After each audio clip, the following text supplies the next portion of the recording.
ಆ ಭಕ್ತನು ಒಂದು ಮಧ್ಯಾಹ್ನ ಸಮಯದಲ್ಲಿ ದೇವದೂತರು ನೋಡ್ತಾ ಇದ್ದಾರೆ. ನಮಗೆಲ್ಲರೂ ಹೇಳಿ ಯಾರು ನೋಡ್ತಾ ಇದ್ದಾರೆ? ಅವರು ದೇವದೂತರು ನೋಡ್ತಾ ಇದ್ದಾರೆ. ಆ ದೇವದೂತರು ಆತನಿರುವ ಮಾರ್ಗದಲ್ಲಿ ಹೋಗ್ತಾ ಇದ್ದಾರೆ. ಹೋಗ್ತಾ ಇರುವಂತ ಸಮಯದಲ್ಲಿ ಆ ವ್ಯಕ್ತಿ ಎದುರುಕೊಂಡು ಅವ್ರು ಹೇಳ್ತಾ ಇದ್ದಾರೆ, ಸ್ವಾಮಿಗಳೇ, ನೀವು ಅಪರೂಪವಾಗಿ ನಮ್ಮ ಮನೆಗೆ ಬಂದಿದ್ರಿ, ನೀವು ಅಪರೂಪವಾಗಿ ನನಗೆ ಕಂಡಿದ್ದೀರಿ, ಇಷ್ಟು ವರ್ಷ ಪ್ರಯಾಸದ ಫಲ ನೀವು ಕಂಡಿರುವುದು, ಇಷ್ಟು ವರ್ಷ ಅನೇಕ ಸ್ಥಳಗಳಲ್ಲಿ ನಾನು ಗುಡಾರ ಹಾಕಿದ್ದೀನಿ, ನಿಮ್ಮನ್ನು ಎದುರು ನೋಡಿದ್ದೀನಿ, ನಿಮಗಾಗಿ ಕಾದಿದ್ದೀನಿ, ದೇವರಾಗಿ ನಿರೀಕ್ಷಿಸಿದ್ದೀನಿ, ದೇವರು ಕಳಿಸಲ್ಪಟ್ಟ ದೂತರಾದ ನೀವು ಈ ದಿನ ನನ್ನ ಗುಡಾರದ ಬಳಿಗೆ ಬಂದಿದ್ದೀರಿ. ನನ್ನ ಗುಡಾರದ ಬಳಿಗೆ ಬಂದ ನೀವು ನನ್ನ ಮನೆಯಲ್ಲಿ ಔತಣ ತೆಗೆದುಕೊಂಡೇ ಹೋಗಬೇಕು. ಯಾರು ಹೇಳ್ತದ ಈ ಮಾತು? ಅಬ್ರಹಾಮ್. ಯಾರು ಹೇಳ್ತದ ಈ ಮಾತು? Hallelujah, hallelujah. ಪ್ರಿಯ ಆತ್ಮೀಯರೇ, ಆ ದೇವದೂತರು ಅಬ್ರಾಮನ ಹತ್ರ ಬಂದಾಗ ಅಬ್ರಾಮನ ಆ ರೀತಿ ಅವರು ಹೇಳುವಾಗ, ಸ್ವಾಮಿಗಳೇ, ಈಗಲೇ ನಾನು ನೀರು ತರ್ತಾ ಇದ್ದೀನಿ ನಿಮ್ಮ ಕಾಲಿಗೆ, ನೀವು ಕಾಲನ್ನು ತೊಳ್ಕೊಂಡು ಸ್ವಲ್ಪ ವಿಶ್ರಮಿಸಿಕೊಂಡ್ರೆ ನೀವು ವಿಶ್ರಾಂತಿ ಮುಗಿಯೋದ್ರೊಳಗಾಗಿ ನನ್ನ ಮನೆಯಲ್ಲಿ ಔತಣ ಸಿದ್ಧವಾಗಿರ್ತದೆ. ಔತಣ ಮಾಡಿ ನೀವು ಮುಂದೆ ಪಯಣ ಬೆಳೆಸಬೇಕು. ನಿಮ್ಮ ದಾಸನಾದ ನನ್ನ ಮೇಲೆ ನಿಮ್ಮ ಕಟಾಕ್ಷೆ, ನಿಮ್ಮ ಕರುಣೆ ಬೇಕು. ಓಕೆ ಪ್ರಿಯ ಆತ್ಮೀಯರೇ, ಇದು ಎಷ್ಟು ಜನಕ್ಕೆ ಅರ್ಥ ಆಗ್ತದೆ? ಈಗ ಒಂದು ವೇಳೆ ಅರ್ಥ ಆಗದೇ ಇರ್ಬೋದು, ಲಾಸ್ಟ್ ಹೋಗ್ತಾ ಹೋಗ್ತಾ ನಮ್ಮೆಲ್ಲರಿಗೂ ಅರ್ಥ ಆಗ್ತದೆ ಈ ವಾಕ್ಯ. ನಾವು ನಂಬೋಣ. ಓಕೆ, ಈ ಸಮಯದಲ್ಲಿ ಆದಿಕಾಂಡ ಪುಸ್ತಕ 18ನೇ ಅಧ್ಯಾಯ 1ನೇ ವಚನ ಯಾರಾದರೂ ಸಹಾಯ ಮಾಡಿ. ಆದಿಕಾಂಡ ಪುಸ್ತಕ 18ನೇ ಅಧ್ಯಾಯ 1ನೇ ವಚನ. ಎಲ್ಲರೂ ಶ್ರದ್ಧೆಯಿಂದ ದೇವರ ವಾಕ್ಯ ಕೇಳೋಣ. ಇಲ್ಲಿ ಒಂದು ಮುಕ್ಕಾಲು ತಾಸು ಮಾತ್ರ ನಾವಿಲ್ಲಿ ಇರ್ತಾ ಇದ್ದೀವಿ, ತದನಂತರ ನಾವಿಲ್ಲಿ ಯಾರು ಇರಲ್ಲ. ಬಟ್ ಶ್ರದ್ಧಾಶಕ್ತಿಯಿಂದ ದೇವರ ವಾಕ್ಯವನ್ನು ಕೇಳ್ರಿ. ಕರ್ತನ ಈ ದಿನ ದೇವರು ಮಾತ್ರ ಎಲ್ಲರ ಹತ್ರ ಮಾತನಾಡಲಿಕ್ಕಿದ್ದಾನೆ. ನಾವು ನಮಗೆ ಎಲ್ಲಿ ಆಶೀರ್ವಾದಗಳಾಗಿದೆ ಅಂತ ತಿಳ್ಕೊಳ್ಳೋಣ. ಓಕೆ, 18 ವಾಕ್ಯ. ಒಂದು ಅಬ್ರಹಾಮನು ಮಧ್ಯಾಹ್ನದ ಮಾವಿನ ತೋಪಿನಲ್ಲಿ ತನ್ನ ಗುಡಾರ ಬಾಗಿಲಲ್ಲಿ ಕೂತಿರುವಾಗ ಯೆಹೋವನು ಅವನಿಗೆ ದರ್ಶನ ಕೊಟ್ಟನು. ಹೋದ್ರಪ್ಪ. ಅಬ್ರಾಮನು ಮಧ್ಯಾಹ್ನದಲ್ಲಿ ಮಮ್ರೆ ತೋಪಿನ ತನ್ನ ಗುಡಾರದ ಭಾಗದಲ್ಲಿ ಕೂತಿರುವಾಗ ಯೆಹೋವನು ಅವನಿಗೆ ದರ್ಶನ ಕೊಟ್ಟನು. ಯೆಹೋವನು ಅವನಿಗೆ ದರ್ಶನ ಕೊಟ್ಟನು. ಹೇಗೆಂದರೆ ಅಬ್ರಾಮನು ಕಣ್ಣೆತ್ತಿ ನೋಡಲು ಅವನ ಎದುರಿನಲ್ಲಿ ಯಾರೋ 3 ಮಂದಿ ಪುರುಷರು ನಿಂತಿದ್ದರು. ಕೂಡಲೇ ಅವರನ್ನು ಎದುರುಗೊಳ್ಳುವುದಕ್ಕೆ ಅವನು ಗುಡಾರದ ಬಾಗಿಲಿನಿಂದ ಓಡಿ ಹೋಗಿ ಬೊಗ್ಗಿ ನಮಸ್ಕರಿಸಿ ಸ್ವಾಮಿ ದಯವಿರಲಿ, ದಾಸನ ಬಳಿಗೆ ದಯ ಮಾಡದೆ ಮುಂದೆ ಹೋಗಬೇಡಿರಿ. ನೀವು ದಾಸನಿರುವ ಸ್ಥಳದ ಹತ್ತಿರ ಹಾದು ಹೋಗುತ್ತೀರಲ್ಲ, ನೀರು ತರಿಸಿಕೊಡುತ್ತೇನೆ. ಕಾಲುಗಳನ್ನು ತೊಳೆದುಕೊಂಡು ಮರದ ನೆರಳಿನಲ್ಲಿ ವಿಶ್ರಮಿಸಿಕೊಳ್ಳಿರಿ. ಸ್ವಲ್ಪ ಆಹಾರ ತರುತ್ತೇನೆ. ಊಟವಾದ ಮೇಲೆ ನೀವು ಮುಂದಕ್ಕೆ ಪ್ರಯಾಣ ಬೆಳೆಸಬಹುದು. ಏನಂತ ಹೇಳ್ತಾ ಇದ್ದಾನೆ ಅಬ್ರಾಮನು?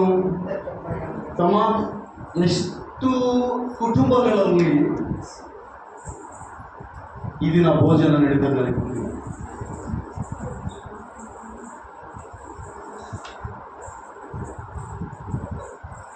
ಈ ತದನಂತರ ದೇವರ ಆಶೀರ್ವಾದ ನಾವು ನೋಡೋಣ. ಆ ಪುರುಷರಿಗೆ ಅಬ್ರಾಮನು ಹೇಳ್ತಾ ಇದ್ದಾನೆ, ಸ್ವಾಮಿಗಳೇ, ನನ್ನ ಮೇಲೆ ದಯವಿರಲಿ, ನೀವು ಊಟ ಮಾಡದೆ ನಮ್ಮ ಮನೆಯಿಂದ ಆಚೆ ಹೋಗ್ಬಾರ್ದು. ಊಟ ಮಾಡದೆ ನೀವು ಪಯಣ ಬೆಳೆಸಬಾರ್ದು. ಈ ಮರದ ಕೆಳಗೆ ನೀವು ವಿಶ್ರಮಿಸಿಕೊಂಡ್ರೆ ನಿಮ್ಮ ವಿಶ್ರಾಂತಿ ಮುಗಿಯೋದ್ರೊಳಗಾಗಿ ನನಗೆ ಕೊಟ್ಟಿರುವ ನಿಮ್ಮ ದಾಸರಾದ ಸಾರು ಅಡಿಗೆ ಸಿದ್ಧ ಮಾಡ್ತಾಳೆ. ತದನಂತರ ನೀವು ಅದನ್ನು ಸೇವಿಸಿ ಮುಂದೆ ಹೋಗಬಾರ್ದು. ಹೇಳಿದ್ದೇನೆ ಅಬ್ರಾಮನು ಹೇಳಿದ್ದೇನೆ ಬೇರೆ, ಊಟ ಮಾಡಿ ಹೋಗ್ರಿ ಅಷ್ಟೇ. ಈ ದಿನಮಾನಗಳಲ್ಲಿ ಆತ್ಮೀಯರೇ ಗಮನಿಸ್ರಿ, ಊಟ ಎಂಬುದು ಊಟ ಕೊಡಬೇಕಂತ ಏನು ಆದೇಶ ಇಲ್ಲ ಬೈಬಲಲ್ಲಿ, ಔತಣ ಮಾಡಿಸ್ಬೇಕಂತ ಏನು ಆದೇಶ ಇಲ್ಲ. ಆದ್ರೆ ಔತಣ ಮಾಡಿಸೋದ್ರಿಂದ ನಿನ್ನ ಮನೆಗೆ ಆಶೀರ್ವಾದ ಬರ್ತದೆ. Hallelujah, hallelujah. ಅಬ್ರಾಮನು ದೇವದೂತರಿಗೆ ಒಂದೊಂದು ಊಟ ಕೊಡ್ತಾ ಇದ್ದಾನೆ ಅಷ್ಟೇ.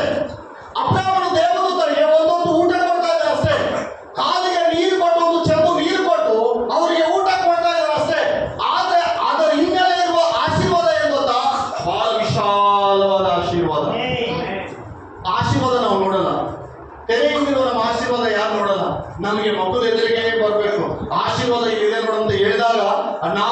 ಅವಾಗ ವಿಶ್ವಾಸಿಸ್ತೇವೆ ಮಾಡಲಿಕ್ಕೆ. ನೋಡಿ ವಿಶ್ವಾಸ ಮಾಡುವುದಕ್ಕಿಂತಲೂ ನೋಡದೆ ವಿಶ್ವಾಸಿಸುವುದೇ ವಿಶ್ವಾಸ. ಇಷ್ಟು ನಾನು ನಂಬ್ತಾ ಇದ್ದೀನಿ ಮಾತು. ನೋಡಿ ನಂಬುವವನಿಗಿಂತಲೂ ನೋಡದೆ ನಂಬುವುದೇ ಧನ್ಯನು. ಓಕೆ, ನೋಡಿ ವಿಶ್ವಾಸಿಸುವುದಕ್ಕಿಂತಲೂ ನೋಡದೆ ವಿಶ್ವಾಸ ಬಿಡಬೇಕಂತ. ಏನು? ನನಗೆ ದೇವರು ನಾನು ಇದನ್ನು ಮಾಡಿದ್ರೆ ಇದರ ಹಿನ್ನೆಲೆಯಲ್ಲಿ ದೇವರು ನನಗೆ ಅದ್ಭುತ ಮಾಡ್ತಾರೆ, ಆಶೀರ್ವಾದ ಮಾಡ್ತಾರೆ. ನಾನು ಈಗ ಮಾಡುವುದಾದ್ರೆ ದೇವರು ನನಗೆ ಇರಬೇಕು, ಅದನ್ನು ಮಾಡಲಿಕ್ಕೆ ಶಕ್ತನಾಗಿದೆ ಎಂಬುದಾಗಿ ನಾವು ಮೊದಲೇ ವಿಶ್ವಾಸ ಇರಬೇಕು. ಯಾರು ಬಂದು ಹೇಳ್ತಾರೆ ನನಗೆ ಬ್ರದರ್ ಸಿಸ್ಟರ್ ನನಗೆ ಇಂಥ ದೊಡ್ಡ ಆಶೀರ್ವಾದ ಮಾಡಿದ ದೇವರು ಅಂತ ಹೇಳಿದಾಗ ನನಗೆ ಮಾಡ್ತಾನೆ ಅಂತೇಳಿ ಅವ್ರ ವಿಶ್ವಾಸವನ್ನು ನೋಡಿ ನೀನು ವಿಶ್ವಾಸ ಬಿಡೋದಕ್ಕಿಂತ, ಒಂದು ವೇಳೆ ಅವರು ಇದನ್ನ ಅದ್ಭುತ ಹೊಂದಿದವ್ರು ನಾಳೆ ಒಂದದೇ ಬಿದ್ದು ಹೋಗ್ಬೋದು ಅವರು. ಬಟ್ ನೀನು ಯಾರ ಮೇಲೆ ಇಡೋದು ವಿಶ್ವಾಸ? ನೀನು ವಿಶ್ವಾಸ ಯಾರ ಮೇಲೆ ಇರ್ಬೇಕು ಹೇಳು? ಸಂಪೂರ್ಣವಾಗಿ ದೇವರ ಮೇಲೆ. ಆಗ ಆ ಕಾರ್ಯ ನಡೆಯಲಿಲ್ಲ ಅಂದ್ರೆ ನೀನೇನಾಗಿರ್ಬೇಕು ಗೊತ್ತಾ? ಈ ದಿನ ನಡೆಯಲಿಲ್ಲ, ನಿರೀಕ್ಷೆ ಅದು ಆ ತಡೆ ಆಗ್ತಾ ಇದೆ ಅಂದ್ರೆ ಇದಕ್ಕಿಂತಲೂ ದೊಡ್ಡ ಆಶೀರ್ವಾದ ದೇವರು ನನಗೆ ಇಟ್ಟಿದ್ದಾನೆ. ಅದು ನಂಬೋದ ಯಾರು? ನಮ್ಗೆ ಹೆಂಗಿರ್ಬೇಕಂದ್ರೆ ಆಶೀರ್ವಾದ ಕಣ್ಣು ಮುಂದೆಯೇ ಇರ್ಬೇಕು. ಈಗ ಮಾಡಿದ್ರೆ ಹಂಗೆ ಬಂದ್ಬಿಡ್ಬೇಕು. ಇವತ್ತು ಬಿಟ್ಟಿದ್ರೆ ನಾಳೆ ಕೊಯ್ಬೇಕು. ಇವತ್ತು ಮಾಡಿದ್ರೆ ಪ್ರತಿಫಲ ಸಿಕ್ಬಿಡ್ಬೇಕು. ಬೇರೆ ಹಂಗಲ್ಲ. ದೇವರಿಗಾಗಿ ಕಾಯ್ಬೇಕು, ದೇವರಿಗಾಗಿ ವೇಟಿಂಗ್ ಲಿಸ್ಟ್ ನಲ್ಲಿ ಇರ್ಬೇಕು, ದೇವರು ಬರುವವರೆಗೆ ಕಾಯ್ಬೇಕು, ದೇವರು ಹೇಳುವವರೆಗೆ ಕಾಯ್ಬೇಕು. ಆತನ ವಾಗ್ದಾನ ಒಂದು ಸಲ ನೀನು ಹೊಂದಿದರೆ ನಿನ್ನ ಜೀವಿತದಲ್ಲಿ ನಿನಗಲ್ಲ, ನಿನ್ನ ತರತರಗಳಿಗೆ ಆಶೀರ್ವಾದ. ಅದು ಒಂದುವರೆಗೆ ನೀನು ವೇಟಿಂಗ್ ನಲ್ಲಿ ಇರ್ಬೇಕು. ನೀನು ದೇವರ ಆಶೀರ್ವಾದ ನಿನ್ನ ಮೇಲೆ ಬಂದ್ರೆ ನಿನ್ನ ಕುಟುಂಬದ ನಿನ್ನ ಮೇಲೆ ಅಲ್ಲ, ನಿನ್ನ ಕುಟುಂಬಕ್ಕೆ ಕೂಡ ಅದು ಅಳವಡಿಸ್ತದೆ. ನಿನ್ನ ಮೇಲೆ ಮಾತ್ರವಲ್ಲ, ದೇವರು ಆತನು ನಿನ್ನ ಸಂತತಿ ಏನಿದೆಯೋ ಅದನ್ನು ಕೂಡ ಆತನು ಬ್ಲೆಸ್ ಮಾಡಿ ದೇವರಿಗಾಗಿ ಸಿದ್ಧಪಡಿಸಲು ಆತನು ಶಕ್ತನಾಗಿದ್ದಾನೆ. ನೀನೇನ್ ಮಾಡ್ಬೇಕು ಗೊತ್ತಾ? ಈಗಿನ ಆಶೀರ್ವಾದಕ್ಕೆ ನಿರೀಕ್ಷೆ ಇಡದೆ ಮುಂದಿನ ತಲೆಮಾರುಗಳಿಗೆ ಬರುವ ಆಶೀರ್ವಾದವನ್ನು ನೀನು ನಿರೀಕ್ಷಿಸಿದ್ರೆ ನನ್ನ ದೇವರು ವಾಗ್ದಾನ ಮಾಡಿದ ಹಾಗೆ ಖಂಡಿತವಾಗ್ಲೂ ದೇವರು ನಿನ್ನ ಆಶೀರ್ವಾದ ಮಾಡ್ತಾನೆ. ಫಸ್ಟ್ ನೀನು ದೇವರಿಗೆ ಒಬ್ಬೆ ಆಗ್ಬೇಕಷ್ಟೇ. ನೀನು ದೇವರ ಭಯಭಕ್ತಿಯಲ್ಲಿ ಇರ್ಬೇಕಷ್ಟೇ. ದೇವರಿಗೆ ನಿನ್ನ ಮನಸ್ಸು ಗೊತ್ತಿರ್ಬೇಕಷ್ಟೇ. ದೇವರಿಗೆ ನೀನು ಏನಾಗಿದೆಯೋ ದೇವರಿಗೆ ಗೊತ್ತು. ನಿನ್ನ ದೇವರು ಯಾವಾಗ ನಿನಗೆ ಗೊತ್ತಿರ್ಬೇಕು. ಗಮನಿಸಿರ್ತಾರೆ ಅರ್ಥವಾಗ್ತದೆ ನಿಮ್ಮೆಲ್ಲರಿಗೂ? ಎಲ್ಲರೂ ಹೇಳ್ಬೇಕು ಇದು ನಿಮ್ಮ ಎಚ್ಚರಿಕೆಗಾಗಿ. ಈಗ ನೀವು ಶಾರ್ಪ್ ಇರ್ಬೇಕು, ಇನ್ನೂ ಸ್ವಲ್ಪ ಶಾರ್ಪ್ ಇರ್ಬೇಕು. ನೋಡಿ, ಯಾವಾಗಾದ್ರೂ ನೀವು ಕೊಡ್ಲೆ ನೋಡಿದ್ರಲ್ಲ, ಸ್ವಲ್ಪ ಮಂಡ ಆದಾಗ ನಾವು ಏನ್ ಮಾಡ್ಬೋದು? ಮತ್ತೆ ಆ ಸ್ವಿಮ್ಮಿಂಗಿಗೆ ಹೋಗೋ ಇಲ್ಲ ಮಸ್ಕಲ್ ಕರ್ರ ಮಸ್ಕಲ್ ಮಂಡಾಗಿದೆ ಅಲ್ಲೆಲ್ಲ. ಈಗ ಮರ ಕಡ್ಲಿಕ್ಕೆ ಮಂಡಾದ ಕೊಡ್ಲೆ ಉಪಯೋಗ ಬರಲ್ಲ. ಪ್ರಸಂಗ ಹೇಳ್ತಾ ಇದ್ದಾನೆ, ಮಂಡು ಕೊಡ್ಲಿಂದ ಮರ ಕಡಿಯುವವನಿಗೆ ಅಪಾಯ ಇದೆ. ಬಹಳ ಅದು ಪ್ರೇಯರ್, ಅವನು ಬಹಳ ಶಕ್ತಿ ಉಪಯೋಗಿಸ್ಬೇಕು. ಅದೇ ಕೊಡ್ಲೆ ಚೂಪಾಗಿದ್ರೆ 2 ಡೇಟ್ ಹಾಕಿದ್ರೆ ಸರ್ ಎಂತ ಮರವಾಗಲಿ ಬಡ ಬಡ ಬಡ ಬಡ ತಿಂದ್ಬಿಡುತ್ತೆ. ಈಗ ಹೇಳ್ರಿ, ನೀವು ಶಾರ್ಪ್ ಆಗಿರ್ಬೇಕು ದೇವಸ್ಥಾನದಲ್ಲಿ. ಓಕೆನಾ? ಅಲ್ಲೆಲ್ಲ ನಾನು ಮುಂದಕ್ಕೆ ಹೋಗ್ಬೋದಾ? ಪರಿಶುದ್ಧಾತ್ಮ ದೇವರು ನಡೆಸ್ತಾ ಇದ್ದಾರೆ. ನೀವೆಲ್ಲರೂ ಆಸಕ್ತಿಯಿಂದ ದೇವರ ವಾಕ್ಯವನ್ನು ಕೇಳಬೇಕು. ಗಮನಿಸಿದ್ರೆ ಅಬ್ರಾಮನ ಮನೆಗೆ ಬಂದ ದೇವದೂತರು, ಅಬ್ರಾಮನ ಏನು ಮಾತಾಡಿ ನೋಡ್ರಿ, ಮಾತಿಗೆ ದೇವದೂತರು ನಿಲ್ಲಿಸುವ ಶಕ್ತಿ ಇದೆ. ಗೊತ್ತಿದೆ ನಿಮಗೆ? ಒಬ್ಬ ನರ ಮನುಷ್ಯನ ಮಾತಿಗೆ ದೇವದೂತರು ಕೂಡ ಸ್ಟಾಪ್ ಆಗ್ತಾರೆ. ನೀನು ಮಾತಾಡಲಿ, ನಿನ್ನ ಭಕ್ತಿ ಕಂಟ್ರೋಲಲ್ಲಿರ್ಬೇಕು. ನೀನು ಕಂಟ್ರೋಲಲ್ಲಿರ್ಬೇಕು.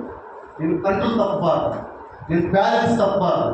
ನೀನು ಬಿರಿಯಾಗಿಂದ ಬೆಲ್ಲ ಆದರೆ ದೇವರಲ್ಲ ಸೈತಾನ್ ಕೂಡ ನಿನ್ನ ಮಾತಿಗೆ ಬೆಲೆ ಕೊಡಲ್ಲ. ನಿನ್ನ ಮಾತಿಗೆ ದೇವದೂತರ ನಿಲ್ಲಿಸುವ ಶಕ್ತಿ ನಿನ್ನ ಮಾತಿಗಿದೆ. ಅಬ್ರಾಹ್ಮಣ ಹೇಳ್ತಾ ಇದ್ದಾನೆ, ಸ್ವಾಮಿಗಳೇ ನೀವು ಮುಂದೆ ಹೋಗ್ಬಾರ್ದು. ಈಗ ಮುಂದೆ ಹೋಗ್ಲಿಲ್ಲ, ಸ್ಟಾಪ್ ಆದ್ರು. ಅಬ್ರಾಹ್ಮಣ ಹೋಗಿ ಸಾಗಳಿಗೆ ಹೇಳಿ ಔತಣ ಮಾಡ್ತಾ ಇದ್ದಾನೆ.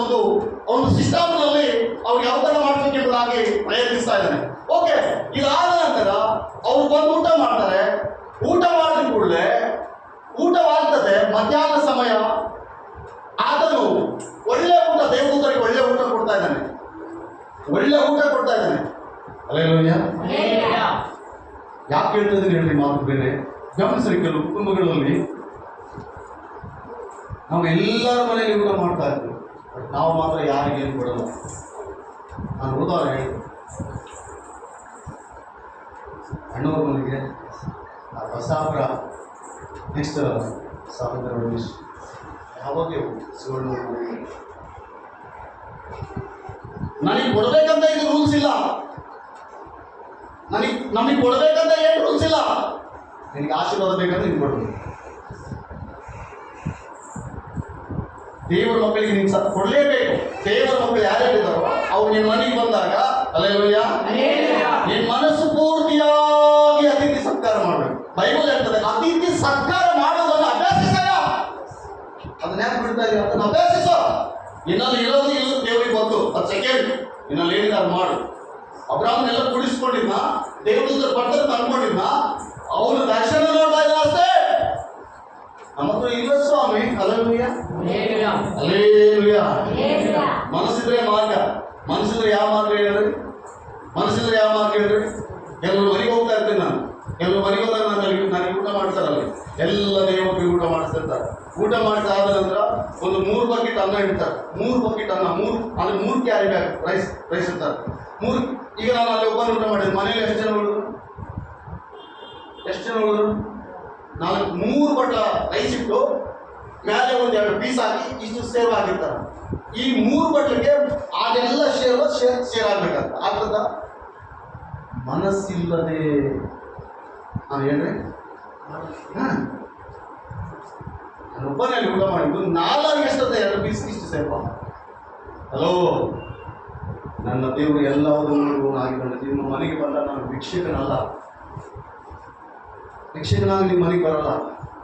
ನನಗೇನು ಬೇಕು ನಮ್ಮ ದೇವರು ನನಗೆ ಕೊಡ್ತಾರೆ. ನನ್ನ ದಿನ ನನ್ನ ಪೋಷಿಸ್ತಾರೆ.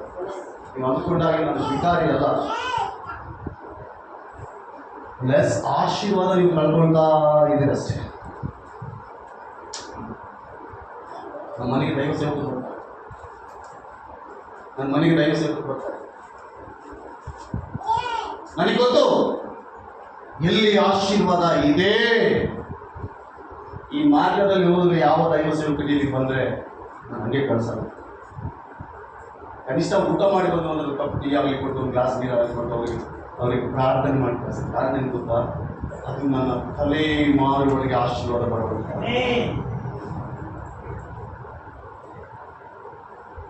ಯಾವಾಗ ಈ ಅಬ್ರಾಮನು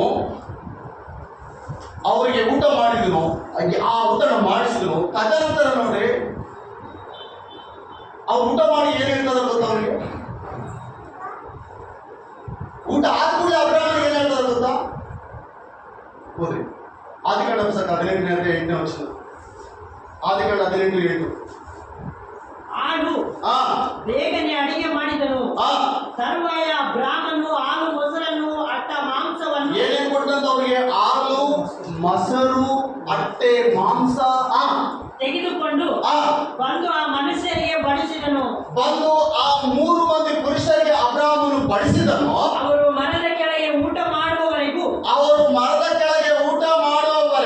ಅವನು ಹತ್ತಿರ ನಿಂತುಕೊಂಡು ಉಪಚಾರ ಮಾಡಿದನು. ಅವರ ಹತ್ತಿರ ನಿಂತು ಇನ್ನೂ ಸ್ವಲ್ಪ ಬೇಕಾ? Hallelujah hallelujah. ಊಟ ಹೆಂಗಿಡ್ಬೇಕು ಅಂತ? ನೀನು ಬರೇ ಅನ್ನ ಖಾರಪುಡಿ ಕೊಡು, ತೊಂದರೆ ಇಲ್ಲ. ಬಹಳ ಹೆಚ್ಚಾಗಿ ನಾನು ಮಾಡ್ಬೇಕಂತ ಹೇಳ್ತಾ ಇಲ್ಲ. ಅನ್ನ ಖಾರಪುಡಿ ಕೊಡು. ಆ ಎದುರಿಗಿರುವ ವ್ಯಕ್ತಿ ಸ್ಯಾಟಿಸ್ಫೈಡ್ ಆಗಿರ್ಬೇಕು ಊಟ ಮಾಡಿ. ಅವ್ನು ಹೊರಗೋಗಿ ಹೇಳ್ಬಾರ್ದು, ಇನ್ನೂ ಸ್ವಲ್ಪ ಊಟ ಮಾಡಬೇಕಾಗಿತ್ತು, ಸ್ವಲ್ಪ ನನಗೆ ಮುಜುಗರ ಆಯ್ತು ಅಂತ ಹೇಳ್ಬಾರ್ದು. ನಾನು ಈ ಫುಲ್ ಪೀಠದಲ್ಲಿ ಹೇಳ್ತಾ ಇದ್ದೀನಿ. ಒಂದು ಸಲ ನಮ್ಮ ಮನೆಯಲ್ಲಿ ಪ್ರಾರ್ಥನೆಗೆ ಬಂದಿದ್ರು ಯೌವನಸ್ಥ. ಅವನು ನನಗೆ ಬಹಳ ತಂಟೆ, ಒಂದು ತಗಾದೆ ಅವನಿಗೆ, ನನಗೆ ಬಹಳ ಜೋಕ್. ತಟ್ಟೆ ಬಿಟ್ಟು ಓಡೋಗಿದ್ದೆ ನಾವು. ಅಣ್ಣ ಸಾಕಣ್ಣ ಪ್ಲೀಸ್, ನನ್ನ ಮಾತು ಬೇಡ ಏನ. ತಟ್ಟೆ ಬಿಟ್ಟು ಓಡೋಗಿದ್ದೆ ನಾವು. ಸಾಕಣ್ಣ ಪ್ಲೀಸ್. ದೈವ ಸೇವಕರು ಇಲ್ಲಿ ಬಂದ ಕೂಡಲೇ ಅವ್ರು ಹೇಳೋ ಮಾತಿನ ಗೊತ್ತಾರೆ, ಎಲ್ಲಿ ಹೋದ್ರು ಈ ರೀತಿ ಇರೋದಪ್ಪ, ಇಲ್ಲಿ ಬಂದರೆ ಬೇರೆ ರೀತಿ ಇರ್ತದೆ. ನಾನು ಹೆಚ್ಚಿಸಿಕೊಳ್ಳುವುದಕ್ಕಾಗಿ ನಾನು ಹೇಳ್ತಾ ಇಲ್ಲ. ದೇವರಿಗೆ ಮಹಿಮೆ. ದೇವರು ನಮಗೆ ಕೊಟ್ಟಾಗ ನಾವು ಇತರರಿಗೆ ಅತಿಥಿ ಸತ್ಕಾರ ಮಾಡೋದಾದ್ರೆ ಆ ಆಶೀರ್ವಾದ ಯಾವ ಇಳಿಯೋದ್ರಿ? ಇದು ಕಲಿವಿ ಫಸ್ಟ್. ಯಾವ ಇಳಿಯಕ್ಕೆ ಸಾಧ್ಯನೇ ಇಲ್ಲ. ಹಾಲು, ಮೊಸರು, ಅಟ್ಟೆ, ಮಾಂಸ ತೆಗೆದು ಇದೆಲ್ಲ ತಾಂಬರಿ ಅಂತ ನಾನು ಹೇಳ್ತಾ ಇದ್ದೀನಿ. ಮನೆಯಲ್ಲಿ ಖಾರಪುಡಿ ಇರಲಿ, ಸಂಪೂರ್ಣ ಮನಸ್ಸಿಂದ ಯಾರಿಗಾದ್ರು ಕೂಡ ಮನಸ್ಸಿರುತ್ತೆ ಅಷ್ಟೇ. ಖಾರಪುಡಿ, ರೈಸ್ ಇರಲಿ, ಪೂರ್ಣ ಹೃದಯದಿಂದ ಅವರಿಗೆ ಬಡಿಸಿ. ಆ ಬ್ಲೆಸ್ಸಿಂಗ್ ಎಷ್ಟು ವಿಚಿತ್ರವಾಗಿರ್ತದೆ ಅಂತ ನೋಡಿ, ಬೈಬಲಲ್ಲಿ ನೋಡೋಣ. ಓಕೆ, ಓದ್ಬಾ. ಬಳಿಕ ಅವರು ಅವನನ್ನು, ನಿನ್ನ ಪತ್ನಿಯಾದ ಸಾರ್ವಳಿ ಎಲ್ಲಿದ್ದಾಳೆ? ಈಗ ಊಟ ಮಾಡಿದ್ರು. ಊಟ ಮಾಡಿದ ಕೂಡಲೇ ಅವ್ರು ಹೇಳೋ ನೆಕ್ಸ್ಟ್ ಮಾತೇ ಗೊತ್ತಾ? ಎಲ್ಲಪ್ಪ ನಿನ್ನ ಪತ್ನಿ ಎಲ್ಲಿದ್ದಾಳೆ? ಸಾರಾ, ಅಬ್ರಾಮ್ ಎಲ್ಲಿದ್ದಾಳೆ ನಿನ್ನ ಹೆಂಡತಿ ಅಂತ ಕೇಳಿದ ಕೂಡಲೇ ಅಬ್ರಾಮ್ ಹೇಳ್ತಾನೆ, ಗುಡಾರದ ದೀರ್ಘಾಯುಷ್ಯ ಕರಿಯಪ್ಪ, ಕರಿ. ಏನ್ ಮಾಡ್ಬೇಕು? ನಾವು ಆಶೀರ್ವಾದ ಮಾಡ್ಬೇಕು. ಆಶೀರ್ವಾದದ ಎಂತ ಆಶೀರ್ವಾದ ಗೊತ್ತಾ? ಬರೀ ಆಶೀರ್ವಾದ ಆಶೀರ್ವಾದ ಆಶೀರ್ವಾದ ನಮಗೆ ಗೊತ್ತಿರೋದು ಬರೀ ಆಶೀರ್ವಾದ ಅಷ್ಟೇ. ಆಶೀರ್ವಾದ ಹೆಂಗಿರ್ಬೋದು ಗೊತ್ತಾ? ವಾಗ್ದಾನಕ್ಕೆ ತಕ್ಕ ಆಶೀರ್ವಾದ ಬೇಕು. ಯಾವ್ದಾದ್ರು ಕೇಳಿದ್ರಿ ಈಗ, ದೇವರೇ ನಿನ್ನ ವಾಗ್ದಾನಕ್ಕೆ ತಕ್ಕ ಆಶೀರ್ವಾದ ನನಗೆ ಕೊಡು. ಸಭೆ ನೋಡ್ಬೇಡ್ರಿ ಯಾವತ್ತು, ಜನರು ನೋಡ್ಬೇಡ್ರಿ ಯಾವತ್ತು. ಜನರಿಗೆ ಆಶೀರ್ವಾದಕ್ಕೆ ಕಂಪೇರ್ ಯಾವತ್ತೂ ಮಾಡಬೇಡ್ರಿ. ಆಶೀರ್ವಾದ ಆಶೀರ್ವಾದನೇ. Hallelujah, hallelujah. ಜನರು ಯಾವತ್ತೂ ನೋಡ್ಬೇಡ್ರಿ, ಜನರಿಗೆ ಬ್ಲೆಸ್ಸಿಂಗ್ ಕಂಪೇರ್ ಮಾಡಕ್ ಹೋಗ್ಬೇಡ್ರಿ. ಆಶೀರ್ವಾದ ಎಲ್ಲಿಂದಾದ್ರೂ ಬರ್ತದ್ರಿ. ಪ್ರಿಯ ಆತ್ಮೀಯರೇ, ದೇವರ ಅನ್ಕೊಂಡ ಆಶೀರ್ವಾದ ನಿನ್ನನ್ನು ಸ್ಟಾಪ್ ಮಾಡೋ ಯಾವ ವ್ಯಕ್ತಿ ಕೈಯಿಂದ ಸಾಧ್ಯ ಈ ಭೂಲೋಕದಲ್ಲಿ. ಆತ ನಿನ್ನ ಆಶೀರ್ವಾದ ಮಾಡ್ಬೇಕಂದ್ರೆ ಯಾವ ವ್ಯಕ್ತಿ ನಿನ್ಗೆ ಅಡ್ಡಿಯಾದರೂ ಆಶೀರ್ವಾದಕ್ಕೆ ತಡೆ ಇಲ್ಲ. ಗಮನಿಸ್ರಿ, ಯಾವಾಗ ಆ ವ್ಯಕ್ತಿ ಆ ದೇವದೂತರು ಹೇಳ್ತಾರೆ ನಿನ್ನ ಹೆಂಡತಿ ಸಾವಿರ ಕರಿ, ಆಕೆ ಬಂದ ಕೂಡಲೇ ಅವ್ರು ಹೇಳುವ ಮಾತೇನು ಗೊತ್ತಾ? ವಾಗ್ದಾನ ಮಾಡ್ತಾ ಇದ್ದಾರೆ, ಬರುವ ಇದೇ ವರ್ಷದಲ್ಲಿ, ಏನೋ ಬರುವ ಇದೇ ವರ್ಷದಲ್ಲಿ. ಇಲ್ಲಿ ಎಷ್ಟು ಜನ ಸಿದ್ಧವಾಗಿ ಕೈ ಎತ್ತಿ ಆಶೀರ್ವಾದಕ್ಕಾಗಿ. ಇವು ಆಶೀರ್ವಾದ ಹೊಂದಬೇಕಾದ್ರೆ ಮೊದಲು ನಾವೇನ್ ಮಾಡ್ಬೇಕಂತ, ನಾವು ಯಥಾರ್ಥವಾಗಿ, ಹಲ್ಲೆಲೂಯಾ ಹಲ್ಲೆಲೂಯಾ, ಯಥಾರ್ಥವಾಗಿ ಅತಿಥಿ ಸತ್ಕಾರ ಮಾಡುವುದನ್ನು ನಾವೇನ್ ಮಾಡಬಾರ್ದು? ಅತಿಥಿ ಸತ್ಕಾರವನ್ನು ಮಾಡೋದು ಏನ್ ಮಾಡಬಾರ್ದು? ಮರಿಬಾರ್ದು ಅಂತ ಹೇಳ್ರಿ, ಮರಿಬಾರ್ದು. ಅವ್ರು ಹೇಳುವ ಮಾತೇನು ಗೊತ್ತಾ? ಬರುವ ಇದೇ ವರ್ಷದಲ್ಲಿ ನಾವು ಇದೇ ಮಾರ್ಗದಲ್ಲಿ ಬರ್ತೀವಿ. ನಾವು ಬಂದಾಗ ಸಾರಳ ಕೈಯಲ್ಲಿ ಒಬ್ಬ ಗಂಡು ಮಗನನ್ನು ಬಳಿಕ ಅವರು ಅವನನ್ನು ನಿನ್ನ ಪತ್ನಿಯಾದ ಸಾರಳು ಎಲ್ಲಿದ್ದಾಳೆ ಕೇಳಲು ಅವನು ಅಗೋ ಗುಡಾರದಲ್ಲಿದ್ದಾಳೆ ಅಂದನು. ಅದಕ್ಕಾತನು ಬರುವ ವರ್ಷ ಇದೇ ಕಾಲದಲ್ಲಿ ಇವತ್ತು ನೀನು ದೇವರಿಗಾಗಿ ಆಸಕ್ತಿಯಿಂದ ಅತಿಥಿ ಸತ್ಕಾರ ಮಾಡಿ ದೇವರ ಸನ್ನಿಧಿಯಲ್ಲಿ ಬೇಸರವಿಲ್ಲ ಏನಿದ್ರೆ ಇವತ್ತು ಆಶೀರ್ವಾದ ಅಲ್ಲ, ಬರುವ ಇದೇ ಅಕ್ಟೋಬರ್ 5ನೇ ತಾರೀಕಿಗೆ ಆಶೀರ್ವಾದ. ಬರುವ ಇದೇ ವರ್ಷದಲ್ಲಿ ಬರುವ ವರ್ಷದ ಇದೇ ಕಾಲದಲ್ಲಿ ನಾನು ತಪ್ಪದೆ ನೋಡಿ, ದೇವದೂತರು ಪ್ರಾಮಿಸ್ ಮಾಡ್ತಾ ಇದ್ದಾರೆ, ಭಾಷೆ ಕೊಡ್ತಾ ಇದ್ದಾರೆ. ತಪ್ಪದೆ, ಏನೋ ತಪ್ಪದೆ, ನರ ಮನುಷ್ಯರಲ್ಲ ಅವರು. ತಪ್ಪದೆ ತಿರುಗಿ ನಿನ್ನ ಬಳಿಗೆ ಬರುತ್ತೇನೆ. ಬಂದಾಗ ನಿನ್ನ ಪತ್ನಿಯಾದ ಸಾರಳ ಕೈಯಲ್ಲಿ ಮಗನಿರುವನು ಅಂದನು. ಆಮೇಲೆ ಏನ್ ಈ ಮಗನಂದ್ರ ಇದ್ರ ಅರ್ಥ ಏನು ಹೇಳ್ರಿ? ಇದರ ಅರ್ಥ ಏನು ಹೇಳ್ರಿ? ಎಲ್ಲ ಇದೆ, ಅಬ್ರಾಹ್ಮನಿಗೆ ಎಲ್ಲ ಇದೆ. ದೇವರು ಹೆಂಗ ಆಶೀರ್ವಾದ ಮಾಡಿದಾರೆ ಅಂದ್ರೆ ಅವನ್ನ ಸಕಲ ವಿಷಯದಲ್ಲಿ ಎಲ್ಲವರಲ್ಲಿ ಸಂಪೂರ್ಣವಾಗಿ ಆಶೀರ್ವಾದ ಮಾಡಿದ್ದಾರೆ. ಆದರೆ ಸಂತಾನದ ಕೊರತೆ ಇದೆ. ಇದಕ್ಕಾಗಿ ಬಹಳ ದಿನದಿಂದ ಅದನ್ನು ನಿರೀಕ್ಷಿಸಿದ್ದಾನೆ, ಕಾಯ್ತಾ ಇದ್ದಾನೆ. ಎಲ್ಲಿ ಬಂದೇಳಿ ಆಶೀರ್ವಾದ? ಆದಿಕಾಂಡ 12ನೇ ಅಧ್ಯಾಯ ನೀವು ಬಹಳ ನೀಟಾಗಿ ಸ್ಟಡಿ ಮಾಡ್ಕೊಂಡು ಬರ್ರಿ. 15ನೇ ವರ್ಷದವರೆಗೆ ಪರಿಶುದ್ಧಾತ್ಮ ದೇವರು ನಿಮ್ಮ ಹತ್ರ ಮಾತನಾಡ್ತಾ ಇದ್ದಾನೆ. ಇದು ಹಳೆ ಒಡಂಬಡಿಕೆ ಆಗಿರ್ಬೋದು. ನನ್ನ ಕರ್ತನಾದ ಯೇಸು ಕ್ರಿಸ್ತನ ರಕ್ತದಿಂದ ತೊಳೆಯಲ್ಪಟ್ಟ ನಮ್ಮೆಲ್ಲರಿಗೂ ಕೂಡ ಒಂದು ಸೂಚನೆ. ಏನ್ ಗೊತ್ತಾ ಪ್ರಿಯರೇ? ಯಾವಾಗ ನಾವು ಮನಸ್ಸು ಬೈಬಲ್ ಓದ್ತಾ ಇರ್ತೀವೋ ಆತ್ಮ ದೇವರು ತನ್ನ ಮಾತನಾಡಿಕೆ ಪ್ರಾರಂಭ ಮಾಡಿದಾಗ ಬೈಬಲ್ ಓದಕ್ಕೆ ಬೇಸರ ಬರಲ್ಲ, ದೇವರು ಕಾರ್ಯ ನಡೆಸಲಿಕ್ಕೆ ಬೇಸರ ಬರಲ್ಲ. ಪರಿಶುದ್ಧಾತ್ಮ ದೇವರಿಗೆ ಯಾವ ವ್ಯಕ್ತಿ ಹೆಂಗಿದಾನೆ ಅಂತ ಕೂಡ ದೇವರು ಪರಿಶುದ್ಧಾತ್ಮನೇ ತಿಳಿಸ್ತಾರೆ. ನಂಬ್ತಾ ಇದ್ದಾರೆ ನೀವು? ಹಲ್ಲೆಲೂಯಾ. ನಾನು ಈ ಮಧ್ಯದಲ್ಲಿ ಸ್ವಲ್ಪ ಸಣ್ಣ ಸಾಕ್ಷಿ ಹೇಳಿ ನಾವು ಮುಂದೆ ಹೋಗೋದು. ಮೊನ್ನೆ ನಾನು ಬುಧವಾರ ಬೆಂಗಳೂರಿಗೆ ಹೋಗ್ತಾ ಇದ್ದೀನಿ. ಬೆಂಗಳೂರು ಪ್ರಾರ್ಥನೆಗೆ ನನ್ನ ಜೊತೆಗೆ ಕರ್ಕೊಂಡು ಹೋಗ್ತಾ ಇದ್ದೀನಿ. ಹೋಗಿ ಬಸ್ ಹಿಡಿದು ರೈಲ್ವೆ ಸ್ಟೇಷನ್ಗೆ ಹೋದ ಕೂಡಲೇ ರೈಲ್ ಬರೋಕ್ಕೆ ಲೇಟ್. ಓಕೆ, ಹೋಗಿ ಸ್ವಲ್ಪ ಟೀ ಕುಡಿದು ರೈಲ್ವೆ ಸ್ಟೇಷನಲ್ಲಿ ಕೂತ್ಕೊಂಡಿದ್ದೀವಿ. ಒಬ್ಬ ಯೌವನಸ್ಥ ನಮಗೆ ಪರಿಚಯ. ಯಾವಾಗ ಹೋಗ್ಬೇಕು ನೀವು ಅಂತ ಹೇಳಿದ್ರು. ನಾವು ಇಲ್ಲಿಗೆ ಹೋಗ್ಬೇಕು, ನೀವು ಯಾವುದು ಏನು ಅಂತ ಕೇಳಿದ್ರು. ಪಕ್ಕದಲ್ಲಿ ಕೂತು ಕೂಡಲೇ ಅವನ ಹೆಸರು ಕೇಳಿದೆ. ಅವನ ಹೆಸರು ಹೇಳ್ದ, ಯಾವ ಅಂತ ಕೇಳಿದೆ. ಎಲ್ಲ ಹೇಳ್ದ, ಎಲ್ಲಿಗೆ ಹೋಗ್ತಾರೆ ಅಂತ ಹೇಳಿ ತಿರುಪತಿಗೆ ಹೋಗ್ತಾರೆ ಅಂತೆ. ಆಗ ನಾನು ಆ ಒಂದು ವಾರ್ತೆ ಕೇಳಿದ ಕೂಡಲೇ ಅವನ ಕಿವಿಯಲ್ಲಿ ಮೆಲ್ಲಕ್ಕೆ ಸುವಾರ್ತೆ ಹಾಕಕ್ಕೆ ಸ್ಟಾರ್ಟ್ ಮಾಡಿದೆ. ರೈಲ್ವೆ ಸ್ಟೇಷನ್ ಅನೇಕ ಜನರಿದ್ದಾರೆ, ಸುವಾರ್ತೆ ಹೇಳಿದವರು. ಸುವಾರ್ತೆ ಹೇಳ್ತಾ ಇದ್ದೀನಿ. ಹೇಳುವಾಗ ಅವನಲ್ಲಿ ಏನೋ ಒಂದು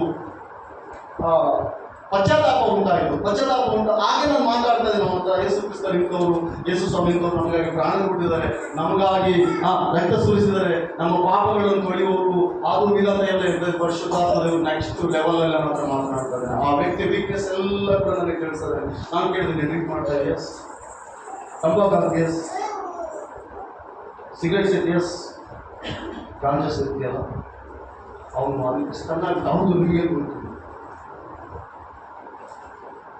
ಸುಮ್ಮನೆ ಹೇಳ್ತಾ ಇಲ್ಲ ಅವ್ರಿಗೆ, ಕರೆಕ್ಟ್ ಅಲ್ಲ ರೀ? ನಿಮ್ಗೆ ಗಾಂಜಾ ಸೇರಿ ಇವತ್ತು ದೇವರು ನಿನ್ನನ್ನು ಬಿಡಿಸ್ತಾ ಇದ್ದಾರೆ. ಒಪ್ಪಿ ನನ್ನ ಹತ್ರ ಪ್ರಾರ್ಥನೆ ಮಾಡಿದ್ಯಾ? ಎಸ್, ರಕ್ಷಿಸಲು ಅನೇಕ ಹುಡುಗಾಡ್ತಾರೆ. ಅಲ್ಲಿ ಸ್ವಲ್ಪ ಕಣ್ಮುಚ್ಚಿ ಯವನಸ್ಥನ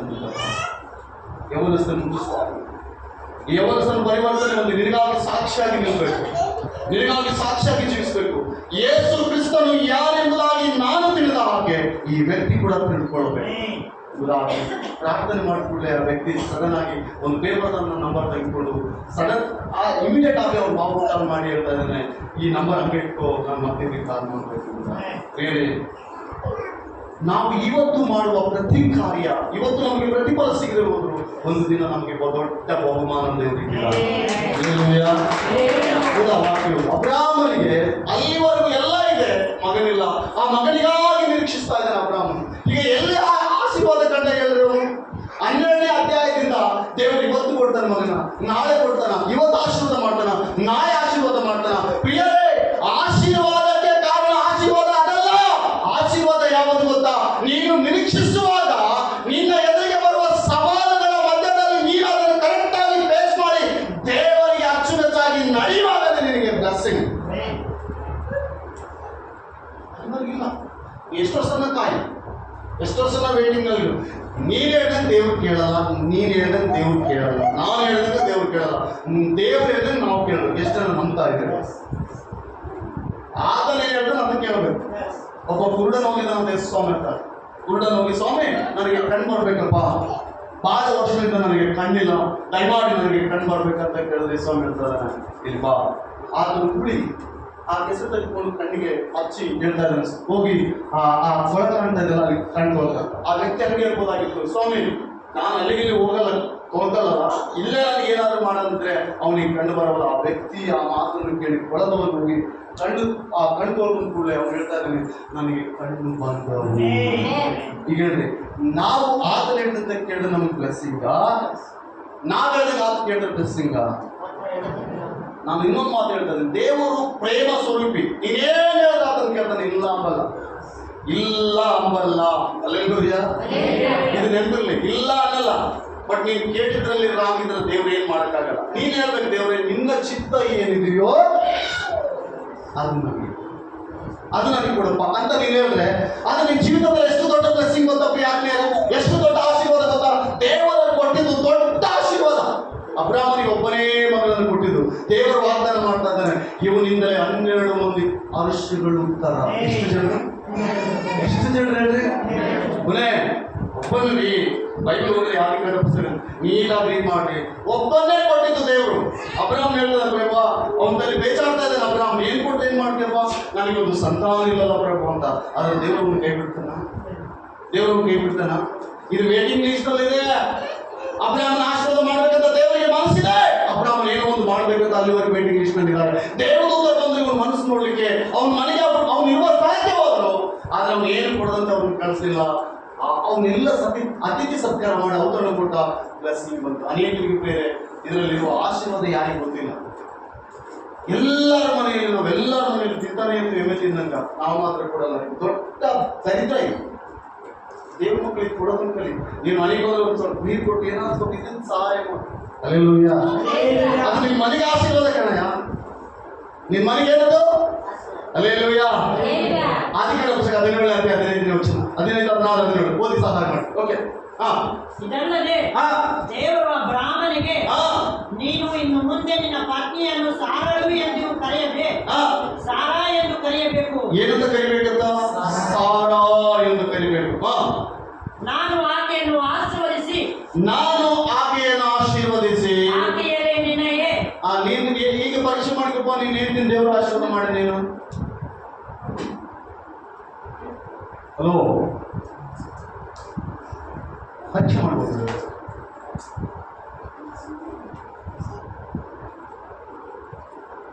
ನಾವು ಬಂದಿದ್ದು ನಾವು ಹೇಳ್ತೀರಲ್ಲ, ಸಭೆಗೆ ಬಂದಿರ್ತೀವಿ ಹೇಳ್ತೀರಲ್ಲ.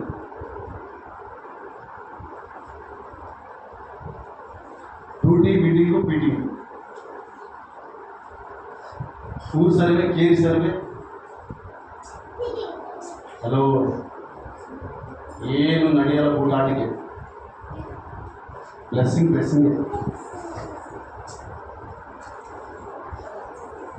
ಇನ್ನು ಯಾವ ಸ್ಥಳದಲ್ಲಿ ಇರ್ಬೇಕು ಆ ಸ್ಥಳದಲ್ಲಿದ್ರೆ ಮಾತ್ರ ನಿನಗೆ ಆಶೀರ್ವಾದ. ಎಷ್ಟು ಜನ ಬಗರಿ ಆಡಿಸ್ತೀರಿ? ಬಗರಿ ಆಡಿಸೋಕೆ ಐತ್ರಿ. ಪ್ರಾರ್ಥನೆ ಮಾಡಿ ಏನಂತ, ದೇವರೇ ನಾನು ದೇವರ ಸಭೆಯಲ್ಲಿದ್ದರೆ ನನ್ನ ಹೆಂಡತಿ ಕೂಡ ದೇವರ ಸಭೆಯಲ್ಲಿ ಇರ್ತದೆ. ಒಂದು ಗಾಲಿ ಆಕಳ ಅಟ್ಟದ ಮೇಲೆ ಕರ ಬೆಟ್ಟದ ಮೇಲೆ ನಡೆಯಲ್ಲ. ಬಹಳ ಭಯಂಕರವಾದ ಸ್ಥಿತಿಯಲ್ಲಿ ನಾವು ಆಗೋಗ್ಬಿಡ್ತೀವಿ. ಓಕೆ, ಬಗರಿ ಅಷ್ಟೇ ಆಡಿದ್ರು. ಬಗರಿ ಆಡಿದವರು ಒಂದು ಅನುಭವ ಇರ್ತದೆ. ಬಗರಿ ಆಡುವಾಗ ತಕ ಕುಣಿದಿರುತ್ತೆ. ಅದು ನಿಜ ನಮ್ಗೆ ಅದು ತೃಪ್ತಿ ಇರಲ್ಲ. ತಕ ಕುಣಿಯುವಾಗ ಏನಿರಲ್ಲ ಹೇಳ್ತಿರ್ಬೋದು ನಮಗೆ. ಯಾಕೆ ಹೇಳ್ರಿ? ಅದು ಆಡಬೇಕಾಗಿರೋದು ನೀಟಾಗಿ ತಿರ್ಬೇಕು. ಈಗ ನಿನ್ನ ಕೈಯಲ್ಲಿ ಚಾಟಿ ಇದೆ.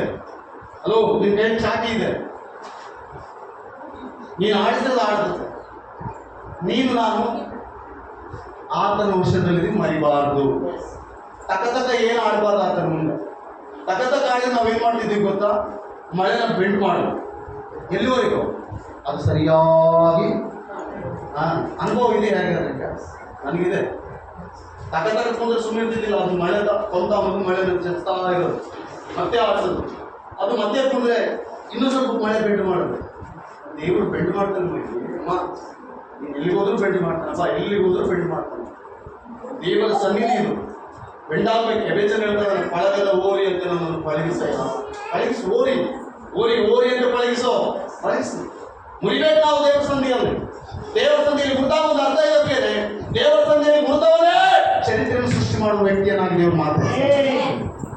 ಮುರಿಬೇಕು ದೇವರ ಸಂಧಿಯಲ್ಲಿ. ನಲಗಬೇಕು ದೇವರ ಸಂಧಿಯಲ್ಲಿ. ಒಂದು ಆಕಾರಕ್ಕೆ ಒಂದು ವಸ್ತು ಬರ್ಬೇಕಂದ್ರೆ ಅದು ಫಸ್ಟ್ ಜಡ್ಜಲ್ ಮಾಡಬೇಕು. ನಲಗಬೇಕು. ಅಬ್ರಹ್ಮ ನಲಗಿದಾನೆ. ಪ್ರಭೋ ಬಂಗಾರ ಬೆಳ್ಳಿ ಆಸ್ತಿ ಪಾಸ್ತಿ ಎಲ್ಲ ಇದೆ, ಆದರೆ ನನಗೆ ಸಂತಾನ ಇಲ್ಲ ಸ್ವಾಮಿ ಅಂತ ಹೇಳಿದ್ರೆ ದೇವರು ಗುರುಬಿಟ್ಟು ಅಬ್ರಹ್ಮನ್ ಗುರುಬಿಟ್ಟಿದ್ದಾರೆ. ದೇವರಿಗೆ ಗೊತ್ತು ಯಾವ ಸಮಯದಲ್ಲಿ ಕೊಡಬೇಕು ಅಬ್ರಹ್ಮನಿಗೆ. ಒಂದು ವೇಳೆ ಈ ಪಾಯಿಂಟ್ ಇಟ್ಕೊಳ್ಳೋಣ. ನಾವು ಈ 15ನೇ ಅಧ್ಯಾಯದಲ್ಲಿ ನಾವು ಅವತರಣ ಮಾಡಿ ಹೋಗಿದ್ರೆ ಇನ್ನೂ ಸ್ವಲ್ಪ ಮುಂದೆ ಹೋಗ್ತಿದ್ದೇನೆ. ಆಶೀರ್ವಾದ ಆಮೇಲೆ ಇವನು ಈ ಕೆಲಸ ಮಾಡದೆ ಹೋಗಿದ್ರೆ ಇನ್ನೊಂದು 2 ವರ್ಷ ಮುಂದೆ ಹೋಗ್ತಿದ್ದೇನೆ. ಆಶೀರ್ವಾದ. ಈ ಕೆಲಸ ಮಾಡೋದಕ್ಕಾಗಿ ದೇವರು ಅಬ್ರಾಹ್ಮನ ಜೊತೆಯಲ್ಲಿ ಒಂದು ನಿಬಂಧನೆ ಮಾಡಿಕೊಂಡಿದ್ದಾರೆ. ಇದು ಮಾಡಿ ಒಂದು 2 ವರ್ಷ ಏನು ಮುನ್ನುಡಲಾಗಿದೆ.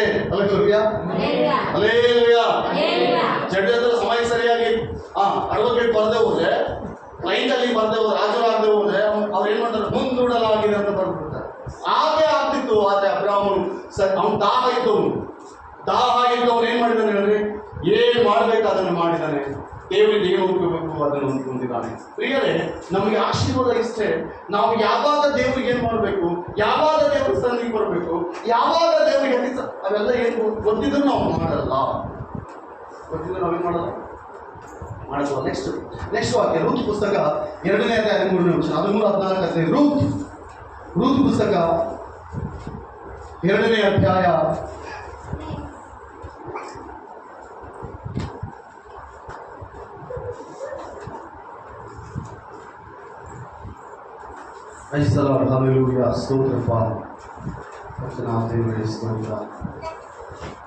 2ನೇ ಅಧ್ಯಾಯ 13ನೇ ವಚನ. ಹಲ್ಲೆಲೂಯಾ.